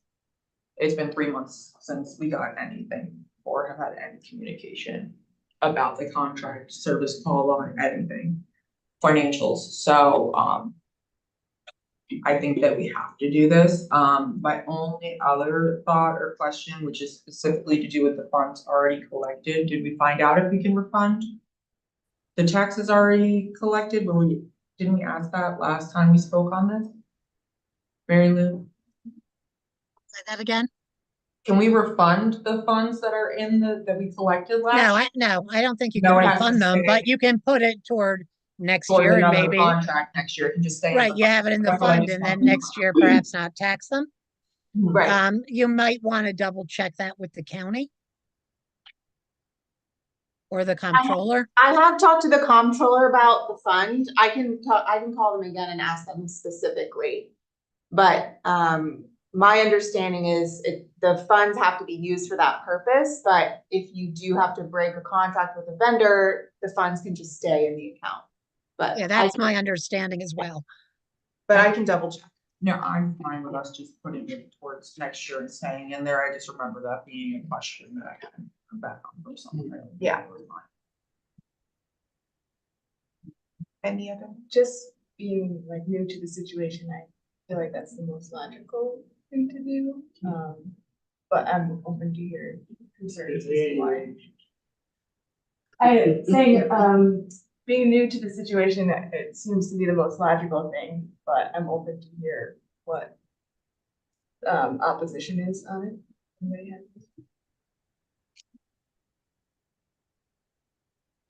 I mean, there's providing the services and then there's the contractual side of this. Everything we've heard is that they've been responding to calls, they've been providing the service. So I don't want anyone to think that they're not doing their responsibility. Mhm. The concern that I think we all have, that I know I have, is there a point at which they're not gonna be able to do that because they told us they needed a pool of money, they haven't gotten any of that money. What are they going through right now? Are they burning through reserves? Are they able to cover their expenses with, third-party billing? We need to have more clarity in terms of what the situation is. There's also no question that if we put this out to bid, that to provide similar coverage is going to be expensive. It's going to be a lot more expensive to contract with a private entity. I also think we need to figure out, can we put out a bid like that, or are there steps we should take that would give us more opportunities to make the bid, to provide us more options? Because right now, my understanding is it would have to be someone that has a certificate of need to operate the town, which we know KFAS has, Marbletown First Aid Unit has, and I don't know who took over. Is it Empress now? No, for Mobile Life. I think Empress bought them. I know they do. I don't know what other entities could even bid on that. You can get a Municon, so the town could get a certificate of need, and then that allows the town to go out and seek bids and be like the con holder. And I'd have to figure that out more. So I don't know if we should go through the process of doing that, because it is a process you have to demonstrate need, and then that would it would open it up to more agencies to potentially bid on it. Because then I think, for example, if Olive wanted to bid on it, they could bid on it. So we could have other providers within the town. So I think that's something we should figure out. Go ahead. So I would just want to make sure that if we got the certificate of need, we could still do it under this ambulance district Right. model. Right. If we got the certificate of need, do we have to do it under, there's 2 or 3 different ways that you can have an ambulance. Do we have to? Well, we set up the fund is tied to I'm not sure regional. if that would fit under ambulance district, and I'll just have to, we just have to look to be sure of that. Yeah, because the funds are regional, right? So it should, as long as the funds are going to provide coverage for that area of the town, I would think it would be okay to use, but yeah, we can figure that out. Because I remember we didn't specifically tie it to agencies, we tied it to areas. Mary Lou, what's we didn't put this out to bid when we entered into contracts during the first year. So what is do we have to do a bid, or could we do a request for quotes, or what should we, Oh, yeah, I would think this would probably fall under professional services. So I don't know that we went out for bids, or if we just said, we know this organization has worked here for decades and they've provided the service and we know they have the certificate. Yeah. And I think at that time we didn't realize that like Marbletown Rescue and what was then Mobile Life had certificates that covered the whole town. Right. I think that's something we found out later. So I don't think it would hurt if they have certificates that cover the whole What I would like to do is, town. I would, I think to me, the least bureaucratic that we can get for this, but I would like to get proposals. So is everyone on board for that? Is there a possibility that if we ask for proposals that they'll retract what they are offering now. You know what I'm saying? So what, they're not off, we have no contract, so they can do that, that's the whole point of why it's an issue. I understand that they're currently providing the services and there's been no issues with call answering, but at any moment they could close and we have no one because we have no contract. Right. I guess And that's a huge my sleep. question more is, Like, they could do that at any time, but Right. hopefully they wouldn't do that, and they put their contract, their bid that they already sent us earlier. I guess my question more is that by asking them for a bid, will they then try and match these higher costs of, I mean, it's just a question.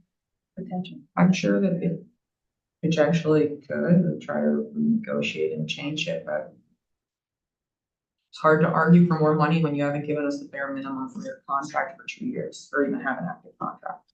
In my eyes personally, important. Well, technically, by mid-September, they should be providing.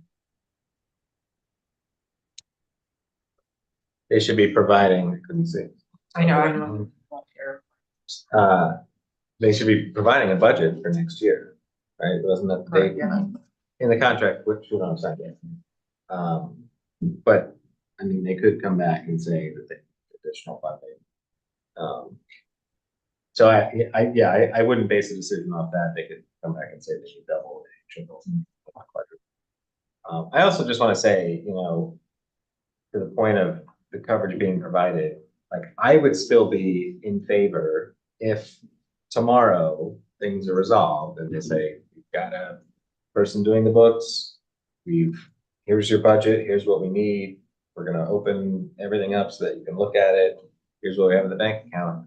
I mean, I would not be opposed to dispersing funds for services that have been rendered in the last 9 months. They've been answering the calls. If they have been using reserve funds because they didn't have the town funding squared away, like, you know, this is still a cost-effective way. A lot of these people are still residents of the town, you know, very dedicated, like, so I want to keep that in mind. Like, we value very much services. Will you guys allow our emergency services coordinator to give a comment? Sure. I'll entertain it. Thank you.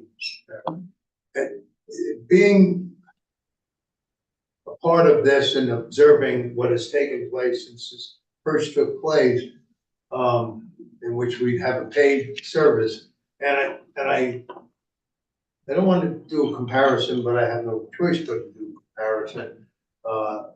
Especially, I came for some other things, and then when I saw this was on the agenda, I said, well, I'm going to stay, and I met both Peter and Larry, and Peter, of course, got called out to a call as a volunteer. And by the way, we've done very well in the town, and as your director, I don't know how many years, Kate, you've been signing those cards for a long, long time, probably since I've been retired, so we're coming up on 20 years. I've been your emergency management director. And I like my office being a single person, because if there's a problem, people can come to me and I'll explain what it is as to my function. And I've already now, I'm experiencing my third supervisor since being in this position. And I hope I can continue as long as I physically can.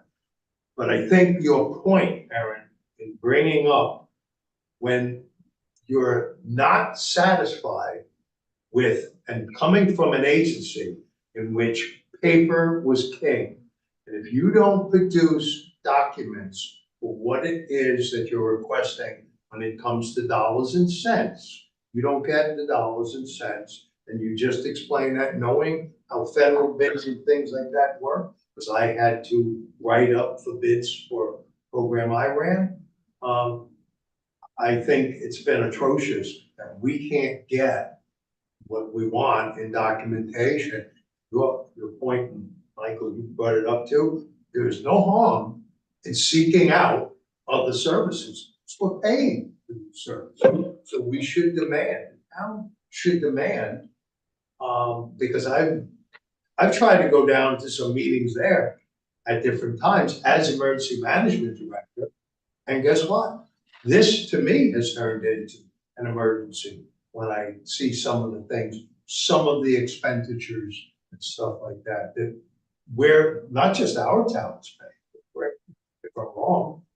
Got Marlborough involved, or Warsing involved, right? Well, we're saying, Warsing, no Marlborough?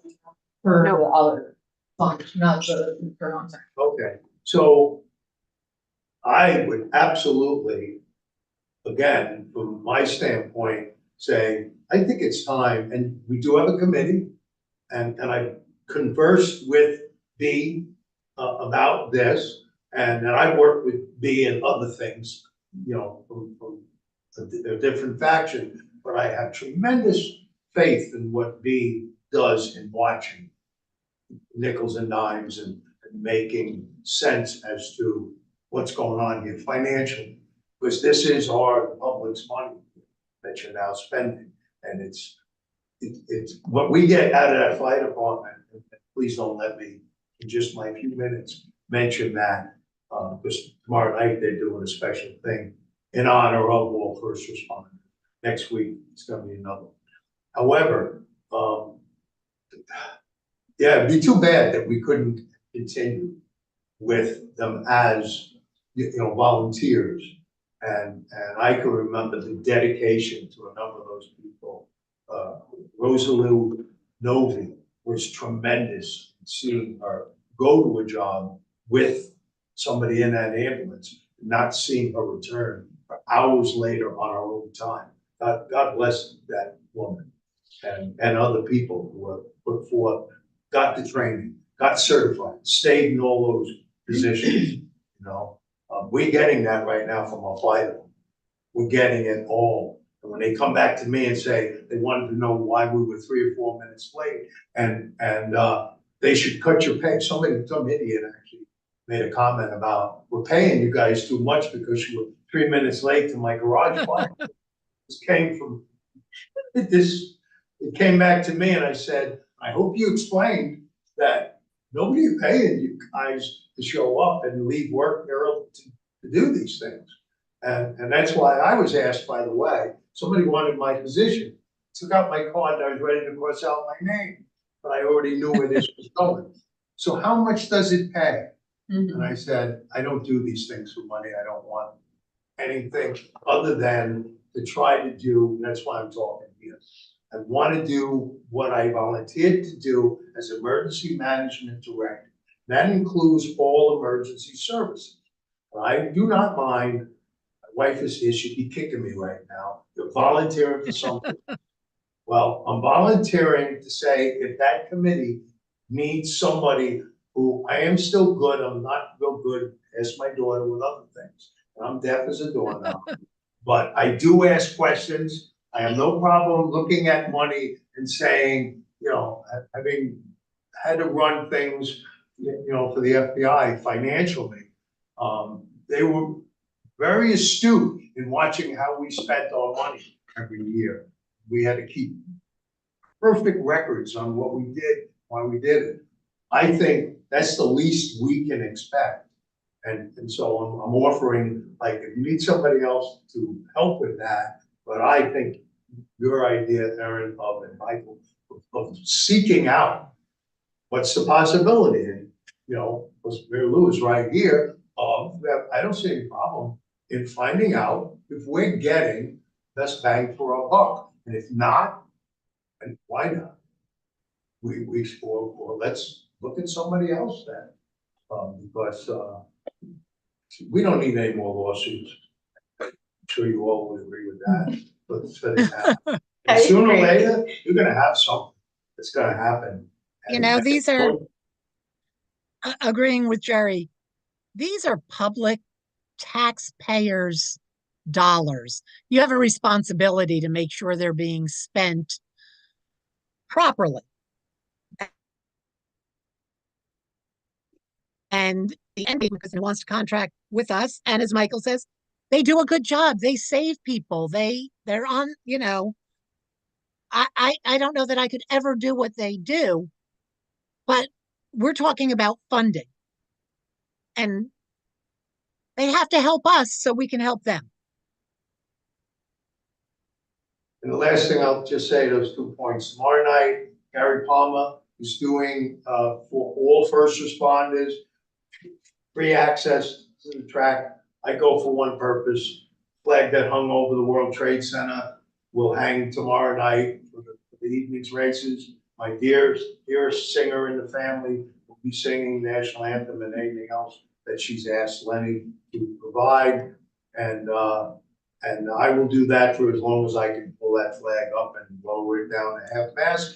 And next Wednesday night, we always will appreciate any members of the town board to come to our candlelight vigil, which is give or take 7 o'clock or so Wednesday. Peter was gonna make the announcement, so I'm covering it for Peter. And I specifically thank each and every one of those firefighters and people who assist them for what they do all year long.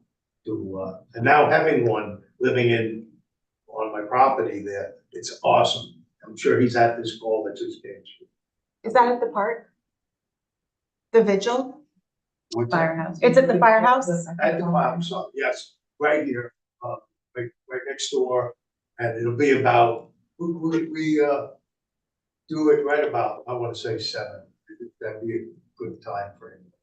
And we do a candlelight, and anyone who has comments or remembering that day, we go around and ask, and I'm honestly, I get one out, that day, just speaks me up. It's just very sad in so many ways, and yet I get people calling for all day long. All I'm doing is having to bring it all back again. And so it's just the way it is. But I think we owe the people in the town to thank them for that. Gary thanks them for the racetrack tomorrow night, and well, the weather's good. I haven't checked it on. But we're getting used to not having rain, so I hope. But if you need anything, you guys can discuss it. I'm gonna get going. Okay, thanks, Jerry. And, thank you. Very good. Thank you for your comments too. Yeah, Jerry, I'm sorry I interrupted you. I thought you were done. I apologize for interrupting you. Thank you, guys. Okay, thank you. Okay, so. Take can you care.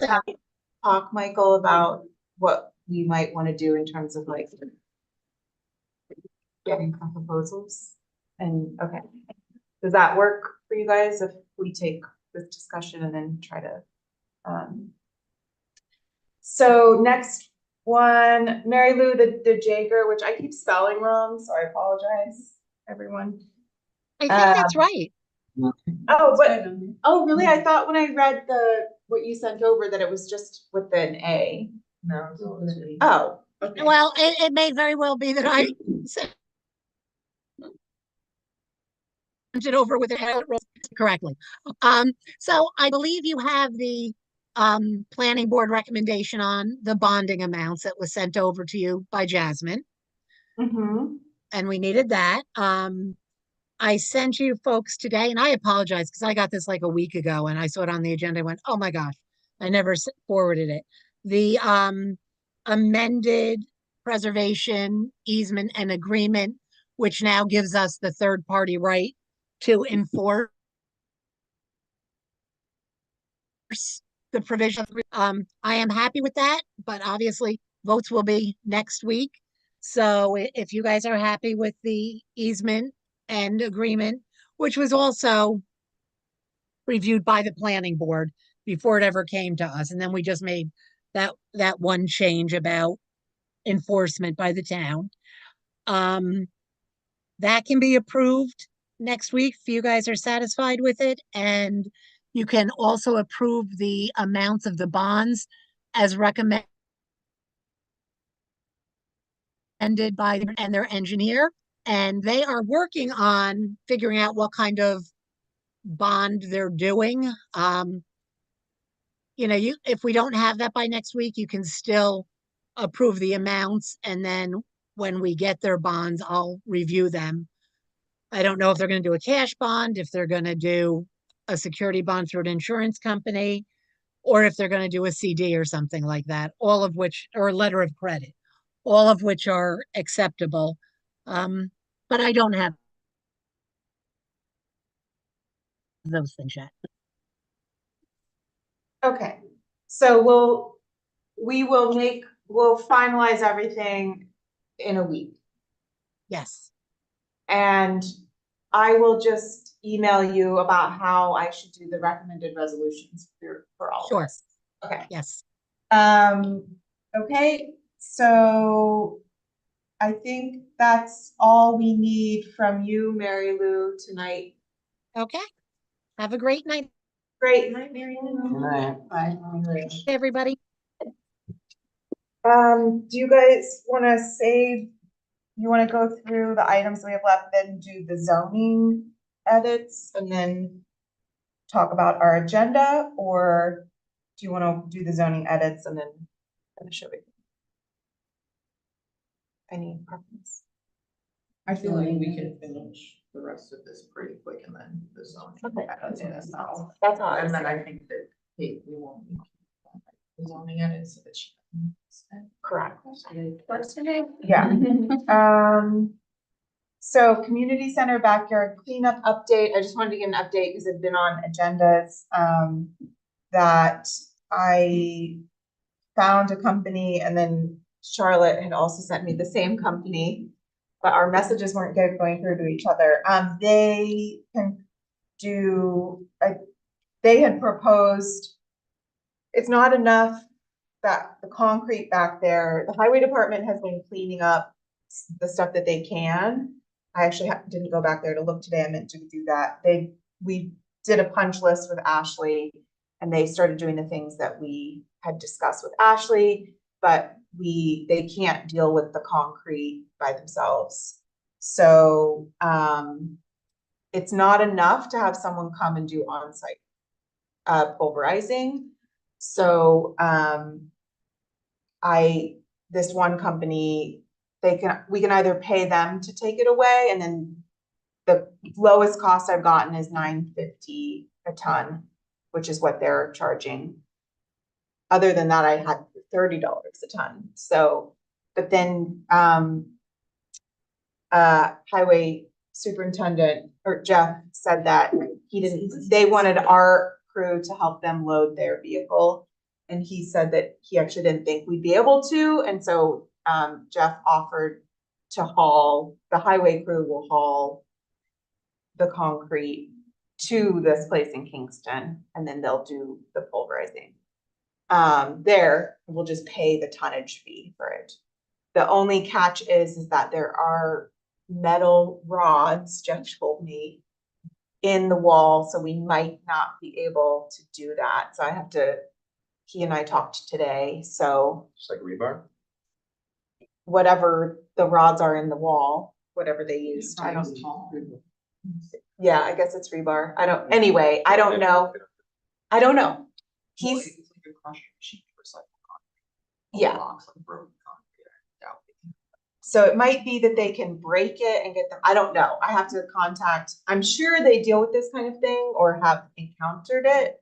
But what he said is, it's in his email, he was like, it's fine as long as it's all concrete. And Jeff was like, you should know that there's metal rods in it. So I'm gonna check, and depending on what he says, then we'll go with that. And next week, the highway department will haul. He said we'll use as many trucks as we need to. So hopefully that'll work, and then that'll be done before the after-school program. I'd be surprised. Yeah. So that's the update on that.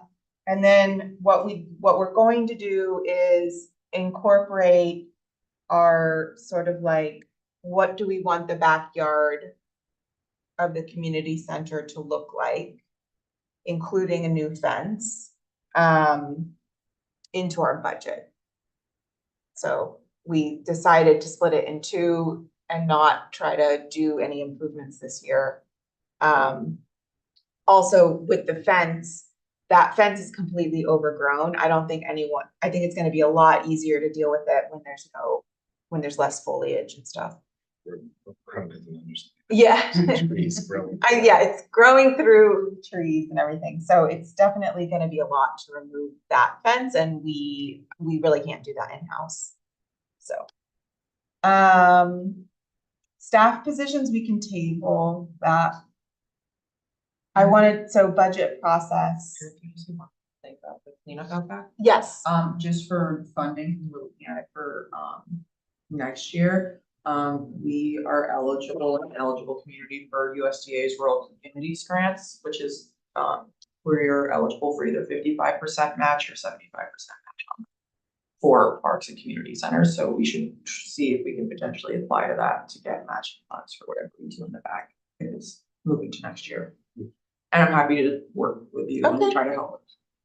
Yeah, I think we wanted to have a meeting where with the senior and rec and youth recreation commission. And our director and assistant director, and if you want to be a part of that, where we kind of look at the recommendations from the commission and think about what we want out of that space. And then, yeah, we would have a plan that we could go off of. Do you know the timeline of that grant? They're open applications. It's open year-round, okay. Okay, so 2025 budget process. I just wanted to, it's September 5th. It is time for me to prepare the tentative budget, which is, I'm going to do that with the departments. And then by the end of the month, should have a tentative budget for the board. And then we usually spend it's usually 4 meetings. So since I've been on the board, we've done 4 meetings reviewing the budget line by line. What I'm going to be doing is doing a year-to-date budget for all the departments and everyone that's in the budget and sending that to them.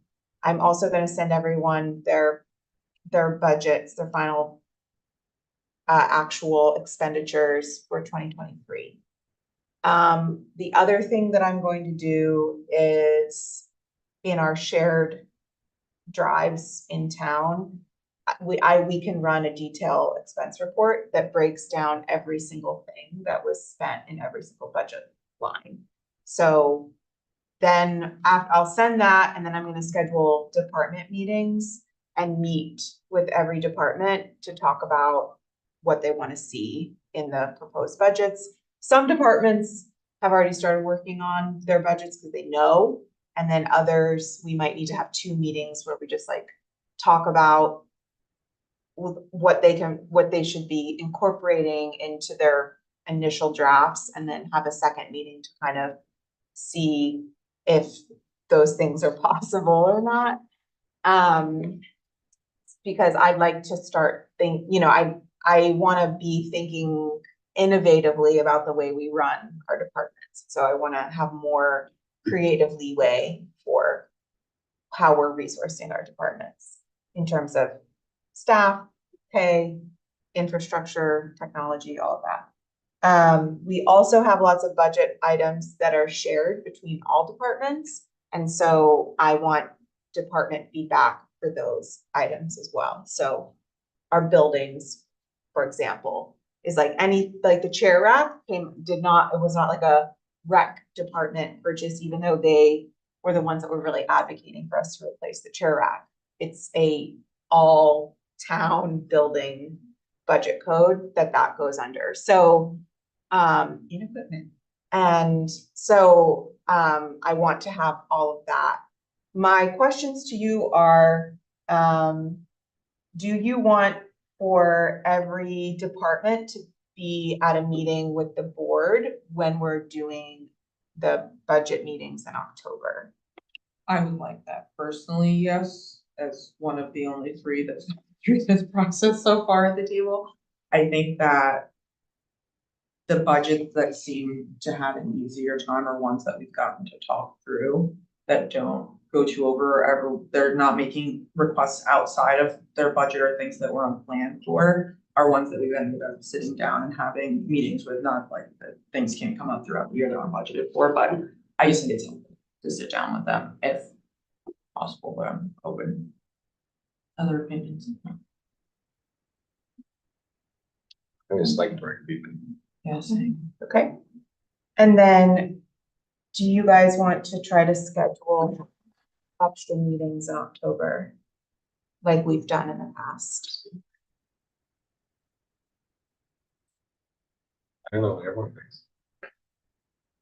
Well, just, I mean, first in October, is my professional life's, annual meeting, so we have a lot more meetings in October, so I might not be able to make a lot of extra meetings.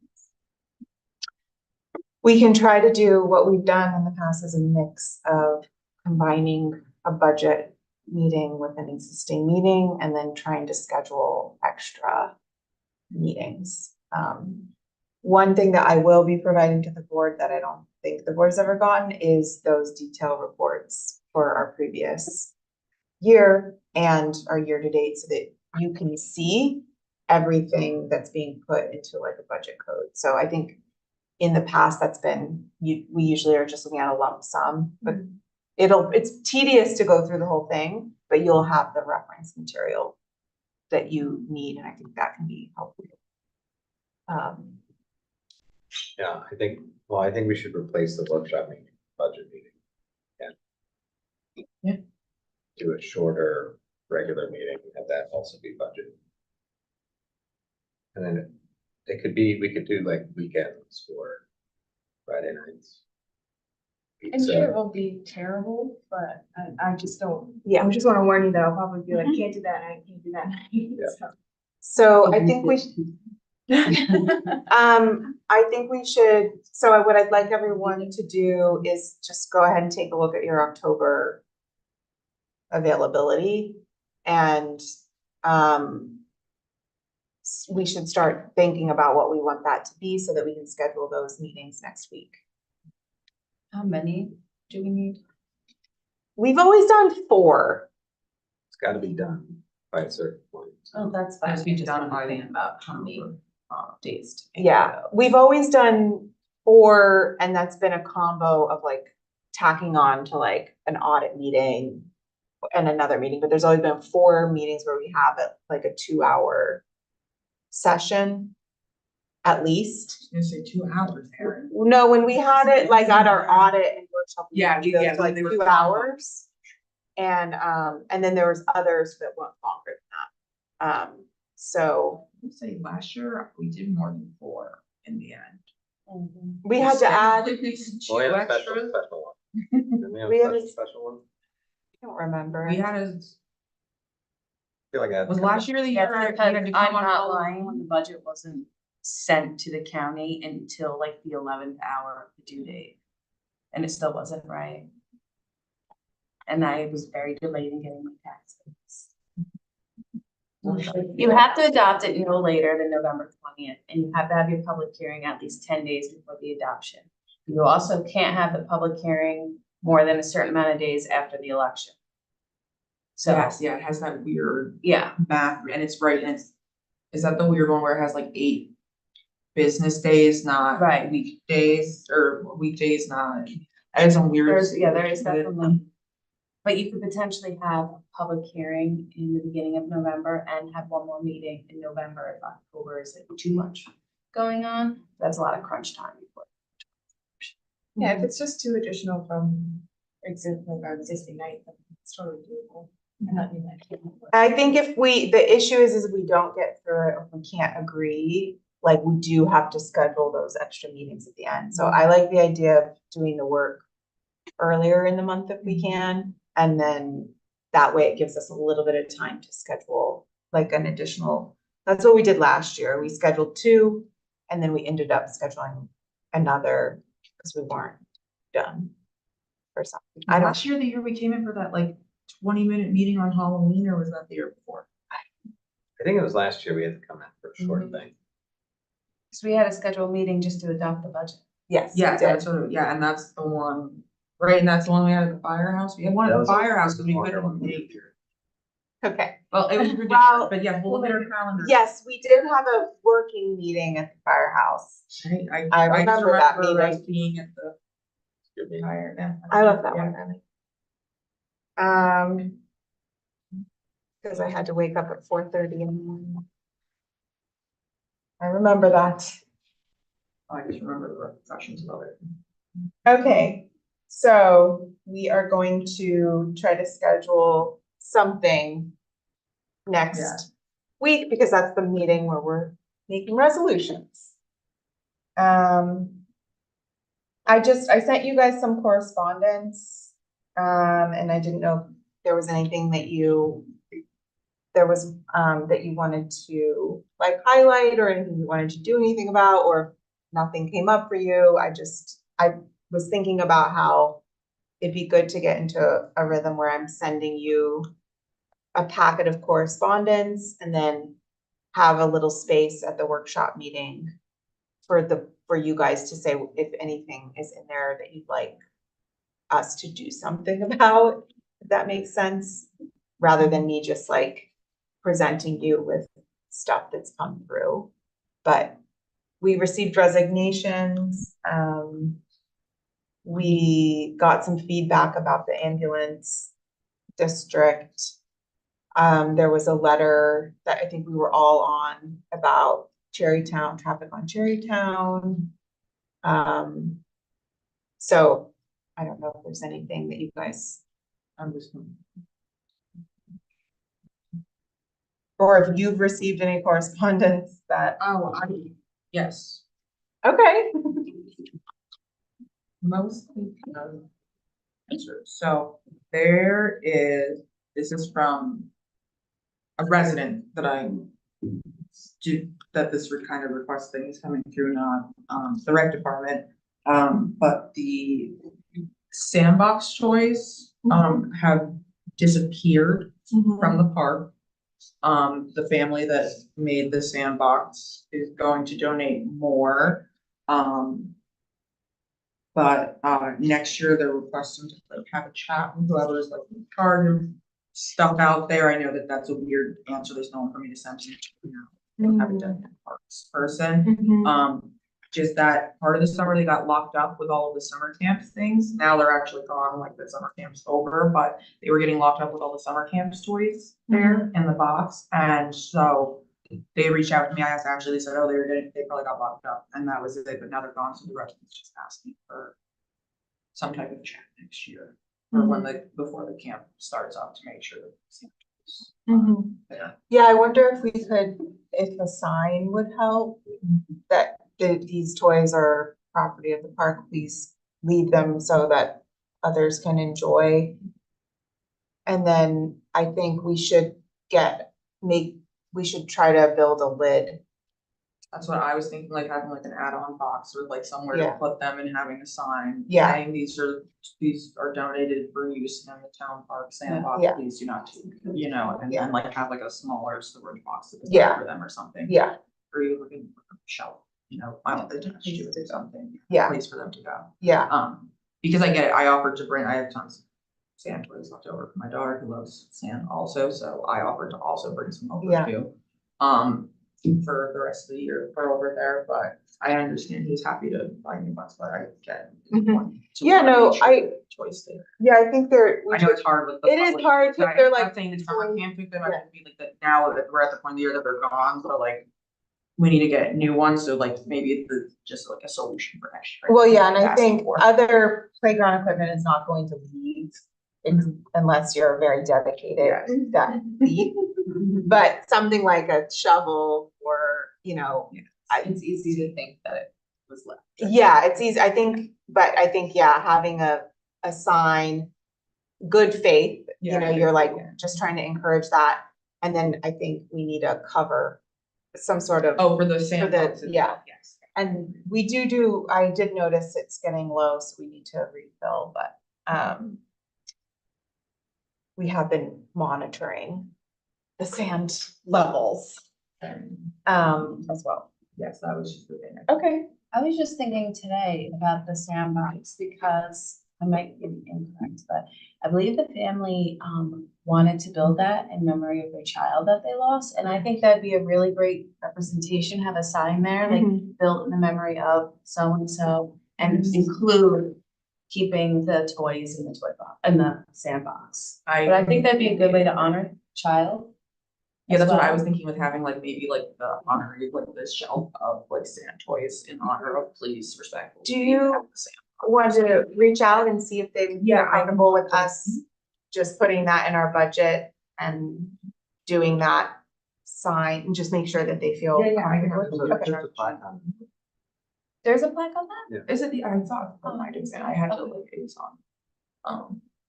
If there wasn't, didn't need to honor it, but I thought that there might have been too. Yeah, I'm sure there's. That's a sale So I'm sure they'll be spot. fine. Yeah. We'll do something. Mhm. But Okay, yeah, I can reach out. okay. Anything else from correspondence that's come up for you guys?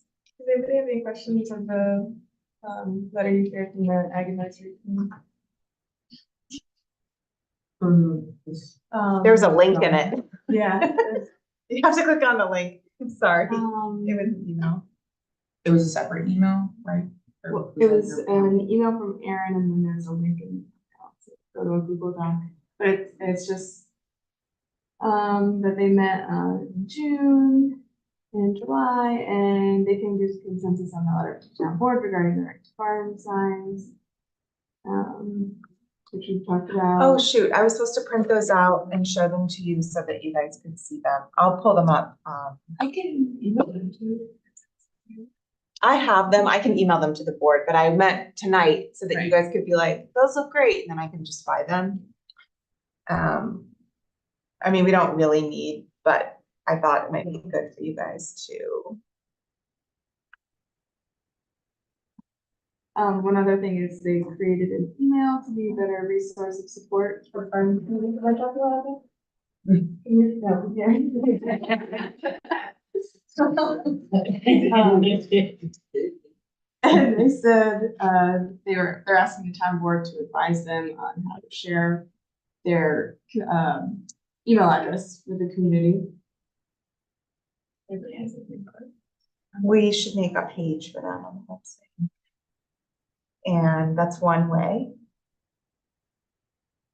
You could probably do a news bulletin too. Yeah. So then it would go out to all the subscribers. Yeah, especially ahead of the winter season when farmers have more time.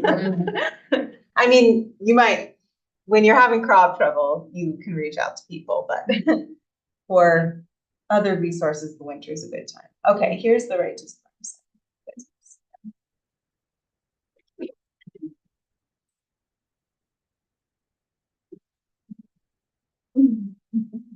I think that was the consensus. Oh, I thought they wanted both of them. No, I think we just decided, I mean. Oh, when I- Jessica said both. Well, I will double check with them, but the last time I was at a meeting, they decided on the track. Okay, great. Let's get the tractor. Sorry, Jessica. I thought we were getting both. And I was like, okay. Who's still what is that on? Is there random clip art tractor? Looks like Barton. I thought it was Barton. I never even Barton. I have a friend that modified theirs to be more like a ponytail. Cause it does look a little bit like. It'd be cool if you can get the Rochester symbol and the like tire. Yeah. I can do that. That would be But- super cool. But, so they were just gonna do one of those. Okay, okay. Can we, But you guys are fine with either one. can I just make a request that we put town of Rochester instead of just Rochester? Yeah. We get confused enough in the city of Rochester. I think that it's, yeah, that should be clear on all our. species. I'll reach out to, what's their name? Glencoe. And see if they can modify that. And I'll just tell the ag committee that we wanted to make it say town. Okay. And then just the last thing they mentioned was they are compiling a letter to the board about language for the community. Oh, okay. Yeah, for the plan document. Great. I think, did they send that to us already? Or no, it was just in an email thread? Yes. Okay. They, today, Colleen, I think, is heading it, and she was at an ag forestry meeting tonight, so they're meeting tonight. So I don't think they're able to look at it. Okay. Well, we have some time on that. Great.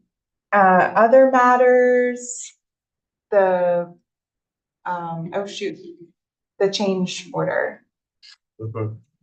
You sent that. I did. Should we vote on that tonight, or you guys want to table that next week? I make a motion to approve the change order as presented for, for the fish. How do I say this? For the fish migration, for the, not for fishes, the computer migration. I second that motion. Kate, you know what I said. Just for discussion, should we ask Mary Lou to, can we do it pending? Pending, the attorney for the town's approval. I authorize the town supervisors. Great, that's how I was supposed to start. Yeah, You knew, Kate. you Michael. heard it. Everything I'm saying. Okay, all in favor? Aye. Opposed, abstain, motion carries as amended, I'm sorry, Yeah, should we as redo that? amended. The sloppiest motion ever written. Said it. Just right there. Great. Thank you. Okay, so now we're gonna just make some, I wanted to edit our zoning map proposal real quick. Oh, yeah, do you guys wanna take a break? So, and you can go. Yes, thank you. Thanks so much, Kate. Everything you said. was so good. I can't lie. I like had a couple other ones. Like, all right, do they have it? Just talk a little bit. Oh, yay. Well, it was so fast. I was like, what? You're so good. Well, I've been trying to find $8 the last 3 days. It's driving me nuts. I'm like, get away from me. I can't say numbers. I just moved on to something else. Oh, no. I'll find it.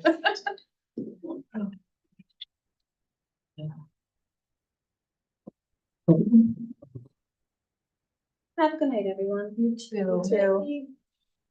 Good night. Oh, good night. Thanks for coming. You're welcome. Good night.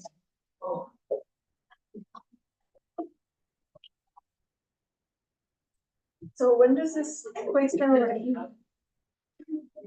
Oh. I don't know. I actually took my sweater off because I was hot, but I think that's because I was anxious. Oh, well, I was thinking like, I think it's not cold, but you're doing all the packing, so. I am getting chilly though. I'm like, before I almost got up and looked. You're wearing, see, I'm wearing socks and boots. Oh, so, yeah. I like moved to post Labor Day no sand. Oh. Not really. I'm not like that, but I felt like it was chilly. Well, I went for a walk this morning and it was, and I left and I was sweating when I left.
Do we have other changes besides that? Just one. And yeah, I guess I wanted to make sure that I didn't miss anything.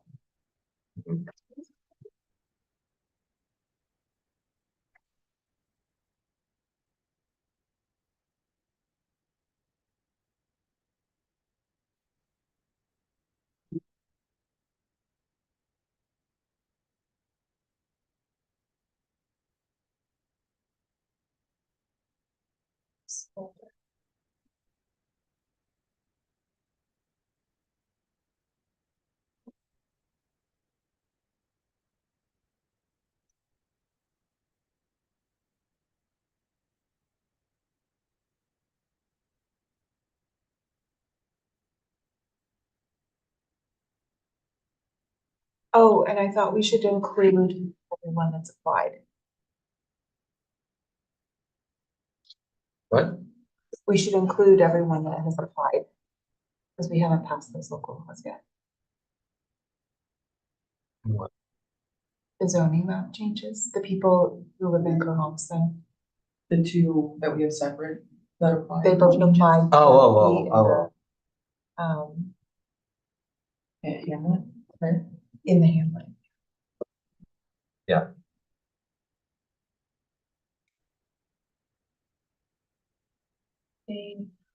Oh. What? Give it up there. What? Oh, Jesus.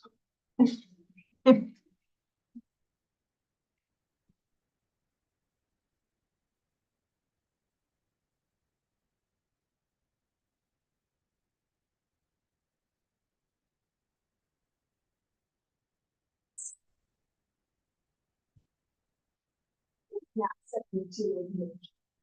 How close is it? It says 72. No, it's not 72. I agree with that. I think it is. I don't know, it feels like Sailor's Room, and I keep Sailor's Room. But I also am a cold person, so I'm cold right now, but I run cold, so I assume that I'm not going. Yeah, I'm fine, but. Oh, yeah, I've been. It has a building, so everybody's, it's a pretty interesting part of it. I like secretly love when Sailor wakes up. So you have to turn the AC off. I'm like, it's too cold, baby. I don't have my heat on, dude. It's like I'm like 6'4". I mean, we have some windows up. Yeah, I've been doing windows in my room. The rest, we have the spray foam insulation in all the other rooms of the house, so like barely use the see anywhere. It holds very well. Yeah, it's pretty good. You ready? I'm trying to find my spreadsheet. Doesn't that sound like I'm super organized, everyone? What I can do. And what spots are we looking back on? We're looking at the two that applied and. Cliff Road, then the two that applied to be rezoned. And then there's one parcel that I spoke with someone over the phone. It's on the corner of Boyce Mill and 209. And we proposed it to be AB3, but it's like a small parcel that has like a big house on it, and they would like to stay business. And I don't really have an issue with that. I think we were, so I wanted to look at that with you guys.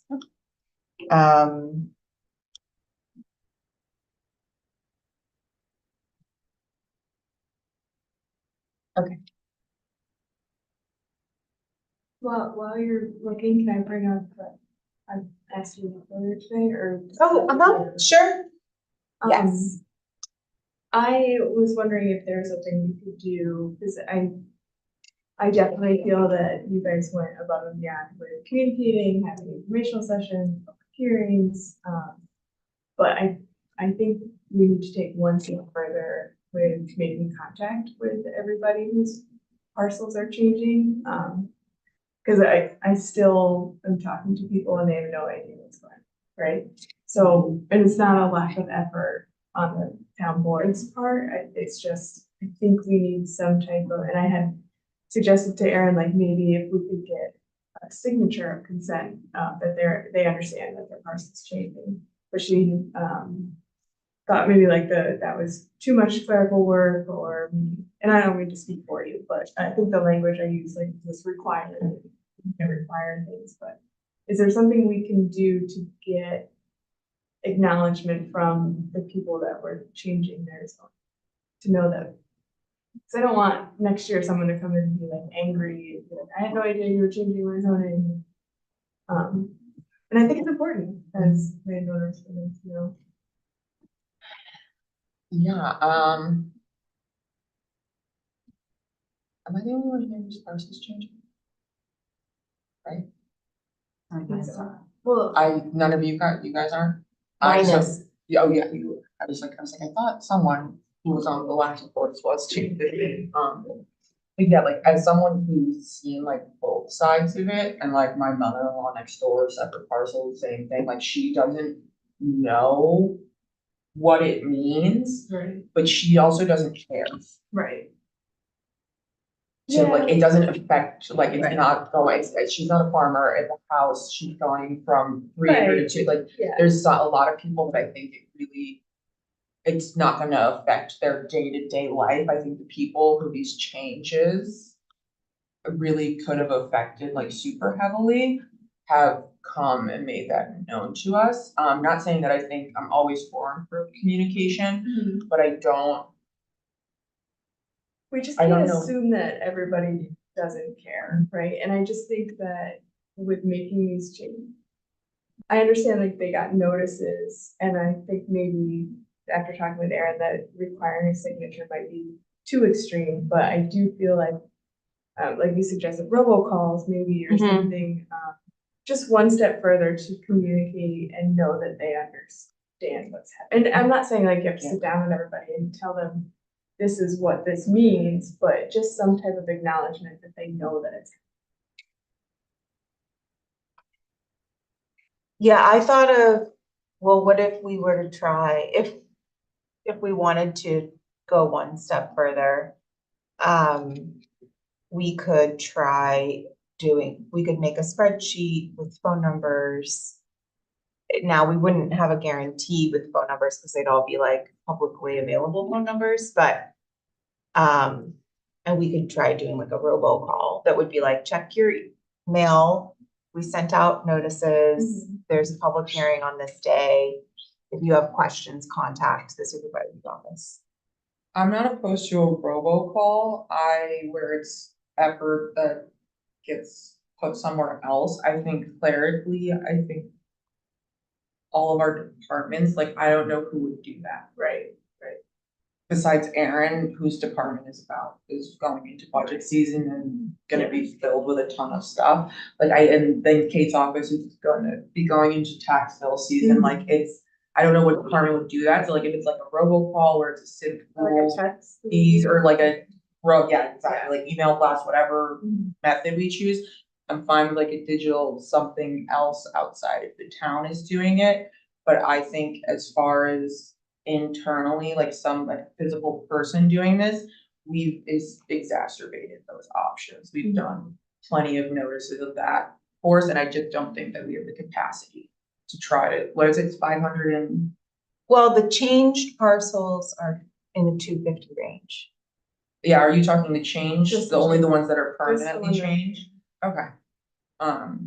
That's, yeah, I guess that, sorry, I thought you meant all of them, again, of No, anyone who was affected in the process, and that's why I was like, that's a lot. No, if it's just the ones that are permanent changes, yeah, I'm not opposed to that then, like, of a robocall to make sure that they know when the public hearing is and that. And I also Person. wouldn't be opposed, because I'm not super familiar with like the description of all of the zonings. So if you feel like one, like say there's a change that's super simple and doesn't affect someone, I understand if you want to leave those out. But I just think that people aren't getting the communication. It's not, like I said, it's not lack of effort on the town board's part, it's just somehow we're not reaching people. Cause a lot of people that I've talked to still have no idea. And I'm sure in your eyes, it's like, how do you not know? But it's a thing, it's, some people are just not getting the notices, and, I mean, it could be, I'm not using my family as an example, saying they don't know, but like, my grandfather gets all the mail, right, but he's not necessarily the one that takes care of everything. So it's just examples like that, maybe some people are falling through the cracks. Yeah, and I wonder too, this is, if we were to use a different color envelope or something too, that's another thing. Or could it go out? No, because the school text bill. Just went out, yeah. Robocalls are a good idea. But we've put them in tax bills. Like, it can't in hurt. Previous renditions Yeah. of this. I think it may be one of the. I think it'll be an experiment, Mine didn't come to my Okay. house. cause I could, Mine got I could get double. lots. Mine got put together with my mother-in-law's property, cause her name's on both of our properties, and both got mailed to her, so like. I knew we mailed the letter, but I wouldn't have known otherwise, because they got put in the same envelope, because they shared one name on the title, on the deeds. Even though my husband wasn't on both names, it was very weird how mine happened, I didn't understand that. Yeah. It also was addressed to my dead father-in-law, so, Well, so. we are a little bit of ways from, next week, we might be able to schedule the public hearing if I can get the map, if they'll respond with the map. So I think, let's think about this, because we'll wanna schedule the public hearing with enough time to do a mailing. And then if we wanna do something along with the mailing. So let's, everybody think about that and what you'd like to see next week, but also caveat that like we might not be able to schedule the public hearing next week if the maps aren't done. Michael, would you pull up Parcel Viewer Yes, or yours? Do you have it up? I have it up, but I don't know if we have to, Yes, it's. I think if it's just those parcels, I think it might be easier to just. You want me to just do it? No, I'm saying I could just select them all and then export all the SPLs. Okay, so we want all of Cliff Road. That's what, I need to send this tomorrow. yeah, do you want me to? Hang on, I have the spreadsheet of changes open and let me just I can type them in, or we can just say, and then you guys can just trust me.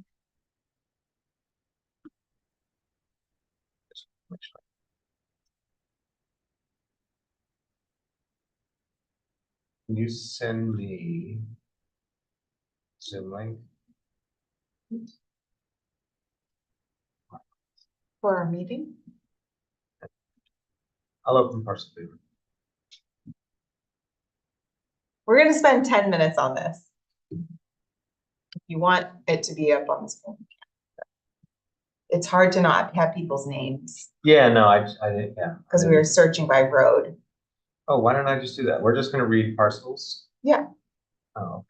I have them open, but you can't copy and paste, so I wanted to have someone else Read them. read them.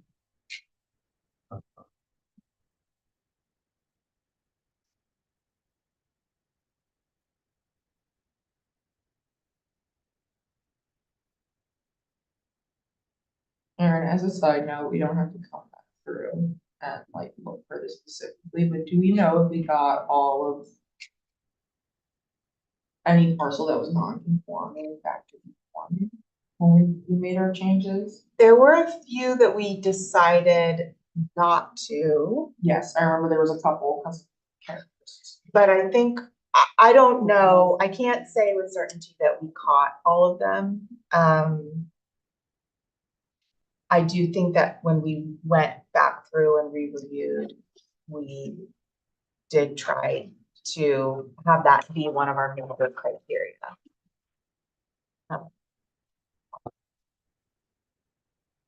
To read parcel numbers. Okay. Okay, Am I better this time? All right, so 69 Got 1-1-36, like the first one.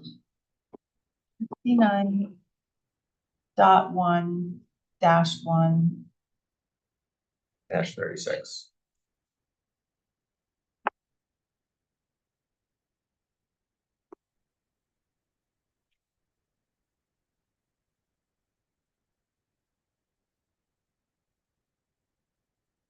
Okay, And then 69.1-1-44.130.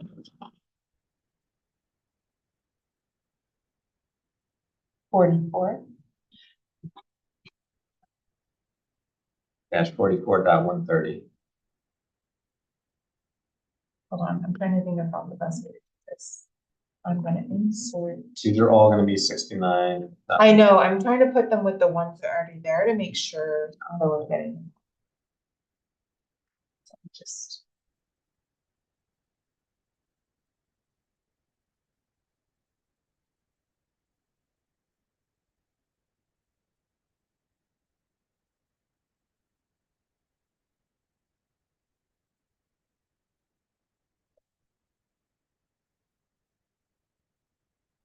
Okay, so I'm sorry. -1 -44 .130. .130, okay, And then 69.1-1-34.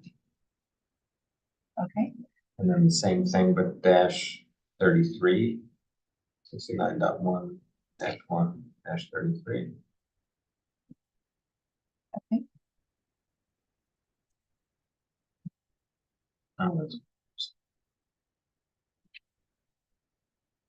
So I'm giving you 1, 2, 3, 4, right? Yes. 69.1-1-32.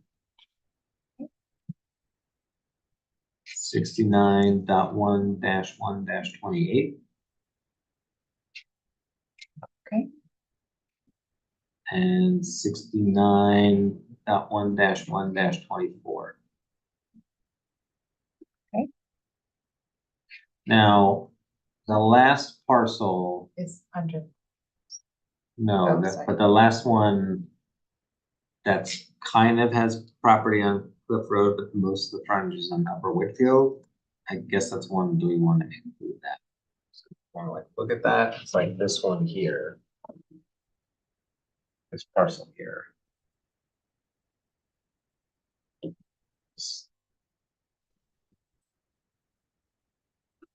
It's like here. That's this parcel. What's it currently? Is 2.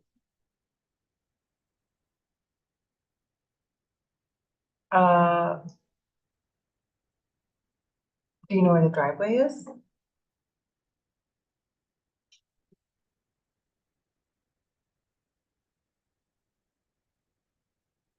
Looks like it's on the Upper Woodfield, unless it comes in from just where Cliff starts. Can't tell. Guess. Oh no, it's actually right at the corner of the Woodfield. What do you think? I think it would can stay leave it. R2, yeah. Okay. So that's all of them? No, that's this side. Okay, And I'll have to do the other side. because I think there's some that are under 5 acres. This one might be. That one. Okay, Okay, so then we have 68.2-2-18. Oh. Oh, this is gonna be easy because they're all basically the same. okay, but none of those, you know that they're not included in the original proposed. Yeah. Because of the, Yeah, these were, because remember, it was all R2. We changed some to R5. These we left R2. 68, .2-2-18. okay, And then the same thing, but -19. -20, -21, -22, and -23. The -23 is this little one down here.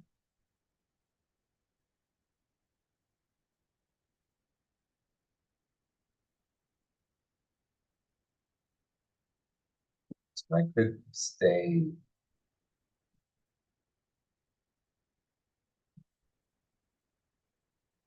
Yeah, it's like half an acre. So not include that and do that. Okay. So 68, 18 through 22. 18 through 22, 20 is also only 1.7 acres, but I think we just put it. Okay. Unless you. Everyone will, yeah, I guess. We could just leave it on 2, Well, it'll be a little by itself. yeah. But the rest of them. It doesn't have a house on it? I guess it's already not conforming. Yeah.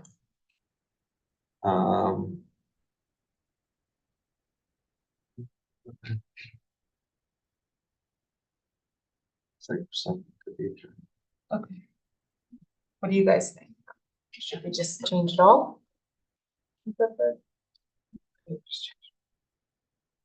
I support my sister. Yeah, I agree.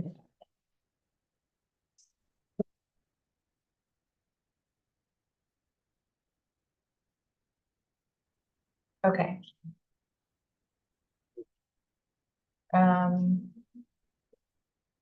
Is that all Clifford? That's Clifford. Okay. What's the remaining? So, Now there's there's also, which I don't think. Well, no, these are all accessed by Whitfield. I think this is the only landlocked parcel. Which is currently. oh, yes.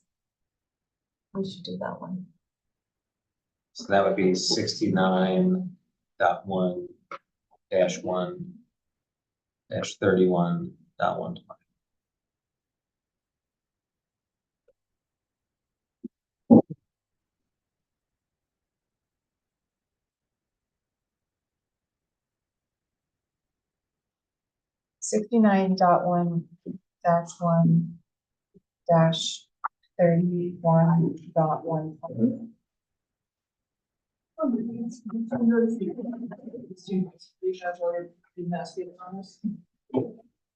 No, Okay, so that's all for the road.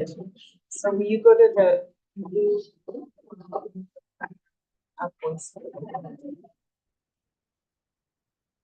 what's the zoning? I think it's business.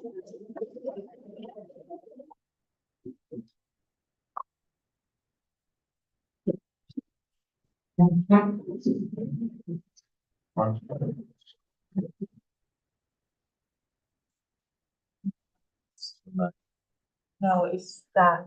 It's clear out. This one?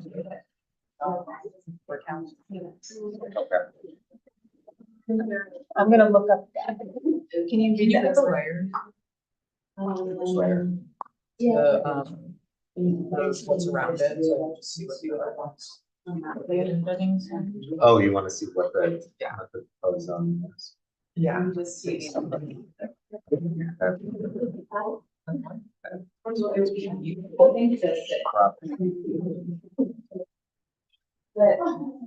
Proposed to go. It's currently.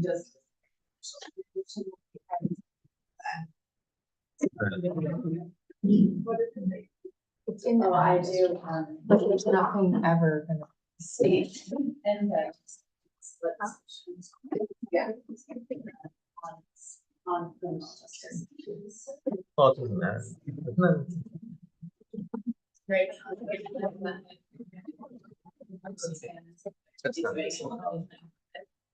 That's the. There's like a lot of houses. Yes, and I also. It's very seasonal. Yeah. But I mean, I'm fine with it. I mean, I didn't have a problem with it in terms of like the potential to turn that structure into like. Yeah, I see that. So yeah, I'm fine. I think it's. I do this. We changed a lot on Route 209. I get what you're saying. I had to think about bigger picture, what we did with it. Yeah. I felt like since we did that, then.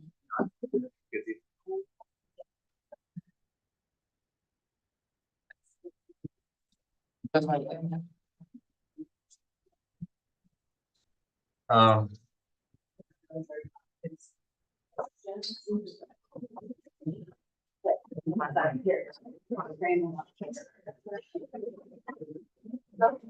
So then the one that I requested. Well, are we doing this one? What's your idea?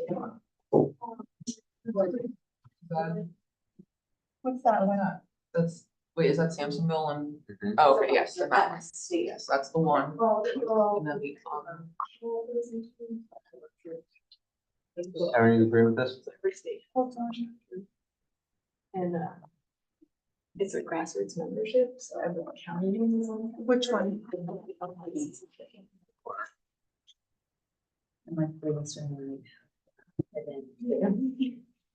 always trying to expand our coalition, but this one's gonna be hard. Yeah. Come on.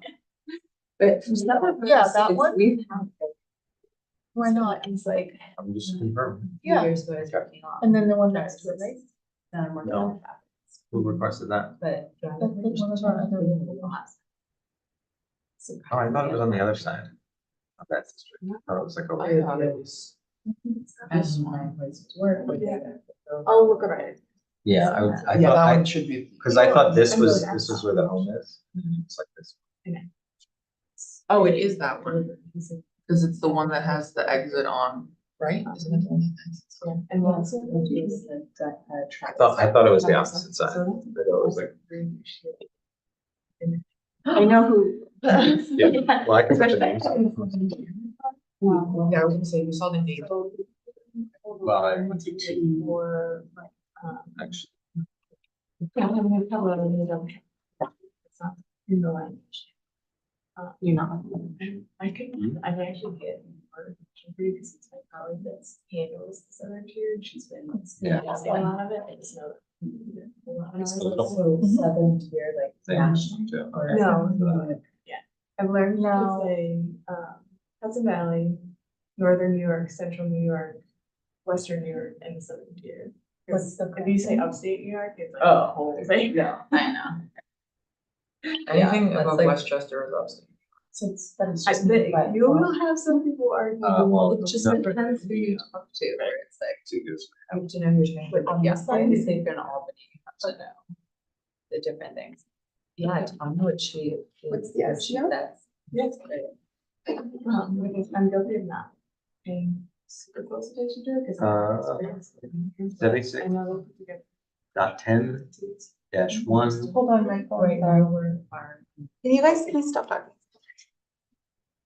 76. Dot 10 dash 1 dash 9 dot 300. Okay, and that's gonna be Hamlet. And then what's the other one The other parcel, that we just looked at? I didn't record. oh, the corner?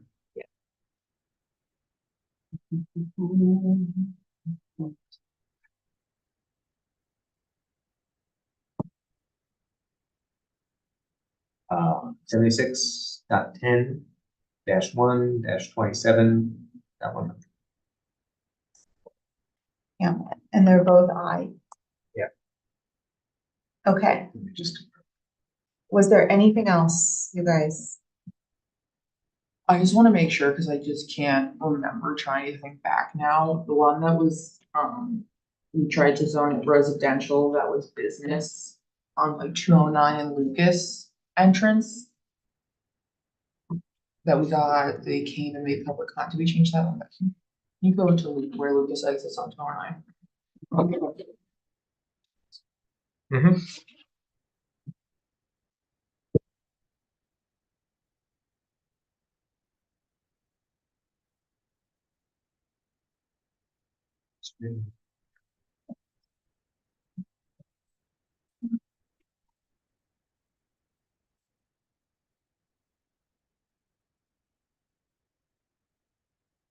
Yeah, right there. This one, Mhm. I think that's. So. Yes, yes. I had to count. Can you put up the proposed for that one? Yeah. The proposed is.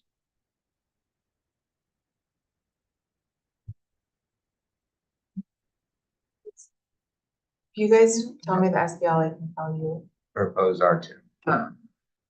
It is 76. No, hang on, that's not it. Never mind, it's a lie. I don't know how to snap. 77.1-1-15. That's what I think. I believe so. That we changed it to be, okay, Yep. cool. That's what, I just couldn't remember if we actually converted that one specifically. So that's the only, I just wanted to make sure, like. Okay, so we'll do this will be the new map. I'll hopefully present this ahead of the meeting and then we'll schedule a public hearing for that. It is 9:50 or 9:45. What else can we do? Well, I like to have a discussion about what's gonna be on the business meeting agenda, but if you guys would like to adjourn, we can do that. I think that's. Oh,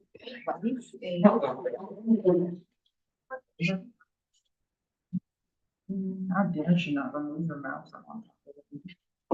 Gary, can you see, are you going up?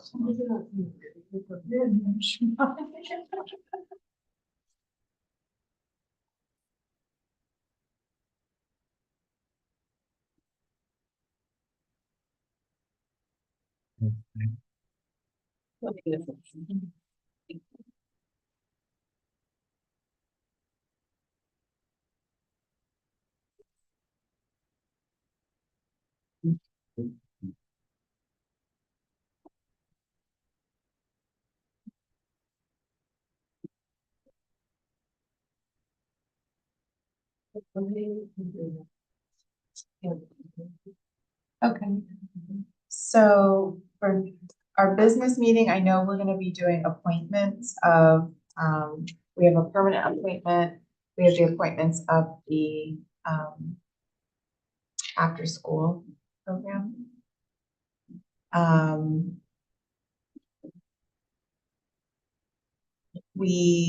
What else? Let's see, we were gonna approve the health insurance renewals. No, because we have to see the vision. We just agreed with what. We just agreed Yeah, on that one. We voted on the Boyce Mill Bridge preliminary design. We're gonna have zoning map edits.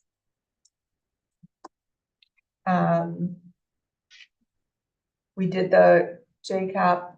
Let's see, we might have something to do with ambulance.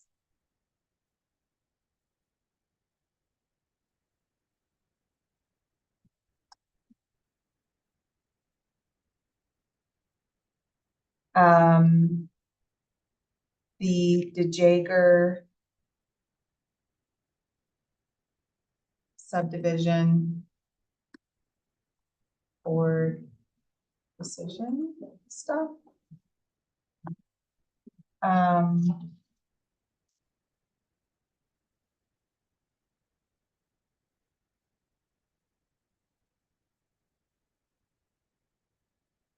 see.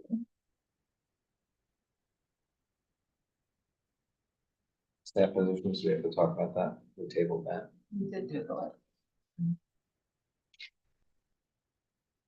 I might come with,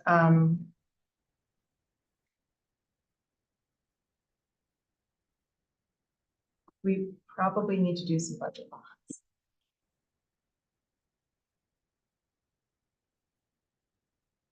And we agreed to do that.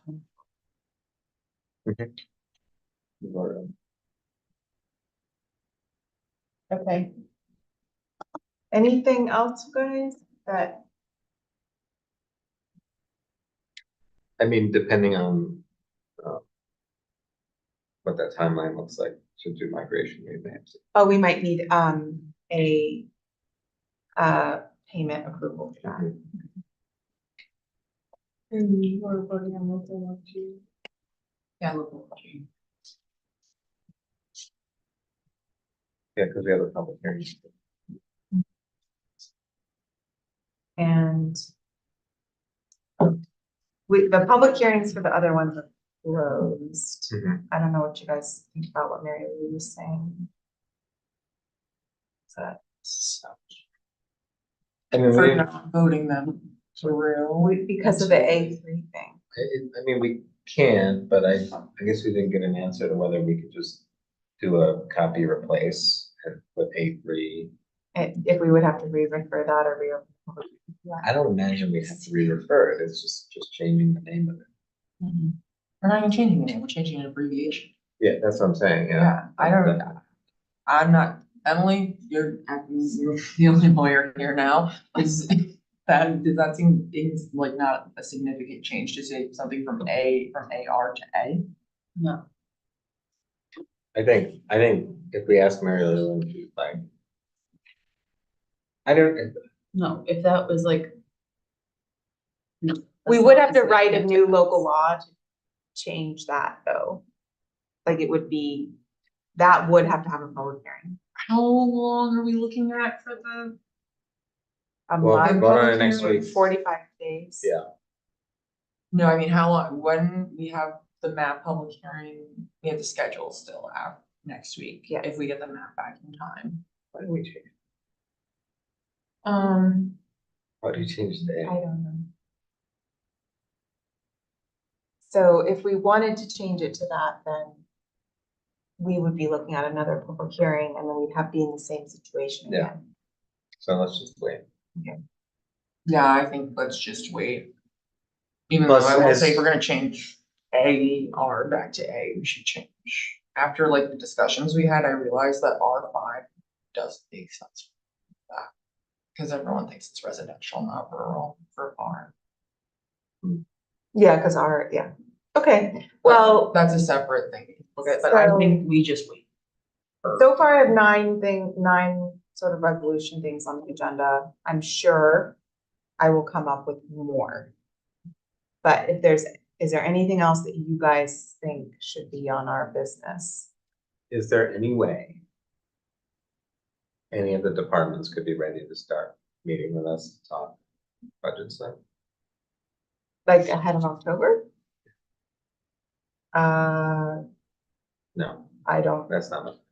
I mean, at that meeting? I was thinking that we would have those meetings after I met with the departments. Are you saying you want to meet with the departments in September? No, I'm just trying to figure out if we could get more stuff done. I could invite boards and commissions that are not planning board, zoning board of appeals to see if they want to come and talk to us about their budgets, because those are usually one line item. What do you think? Does the housing committee have a budget? I'm so sorry. I thought we put something. I in thought for we that. had We put, like- $1,000 in there and I looked that up recently. Didn't she? Okay. I'm not sure though. I can, we can wait. call that later, but. Let's wait. Like you said, there's gonna be more stuff that's gonna come up.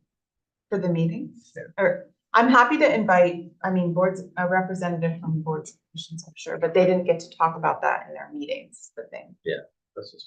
so. Okay. Okay, Motion to adjourn. Second, at 9:53, 54. Agrees. I agree, but I like my house at 8. You look at it, what? 8. Really? Well, in the Wow. winter it's at 6. Do you have, Oh, Like yeah, a wood that's like stove? my husband. okay.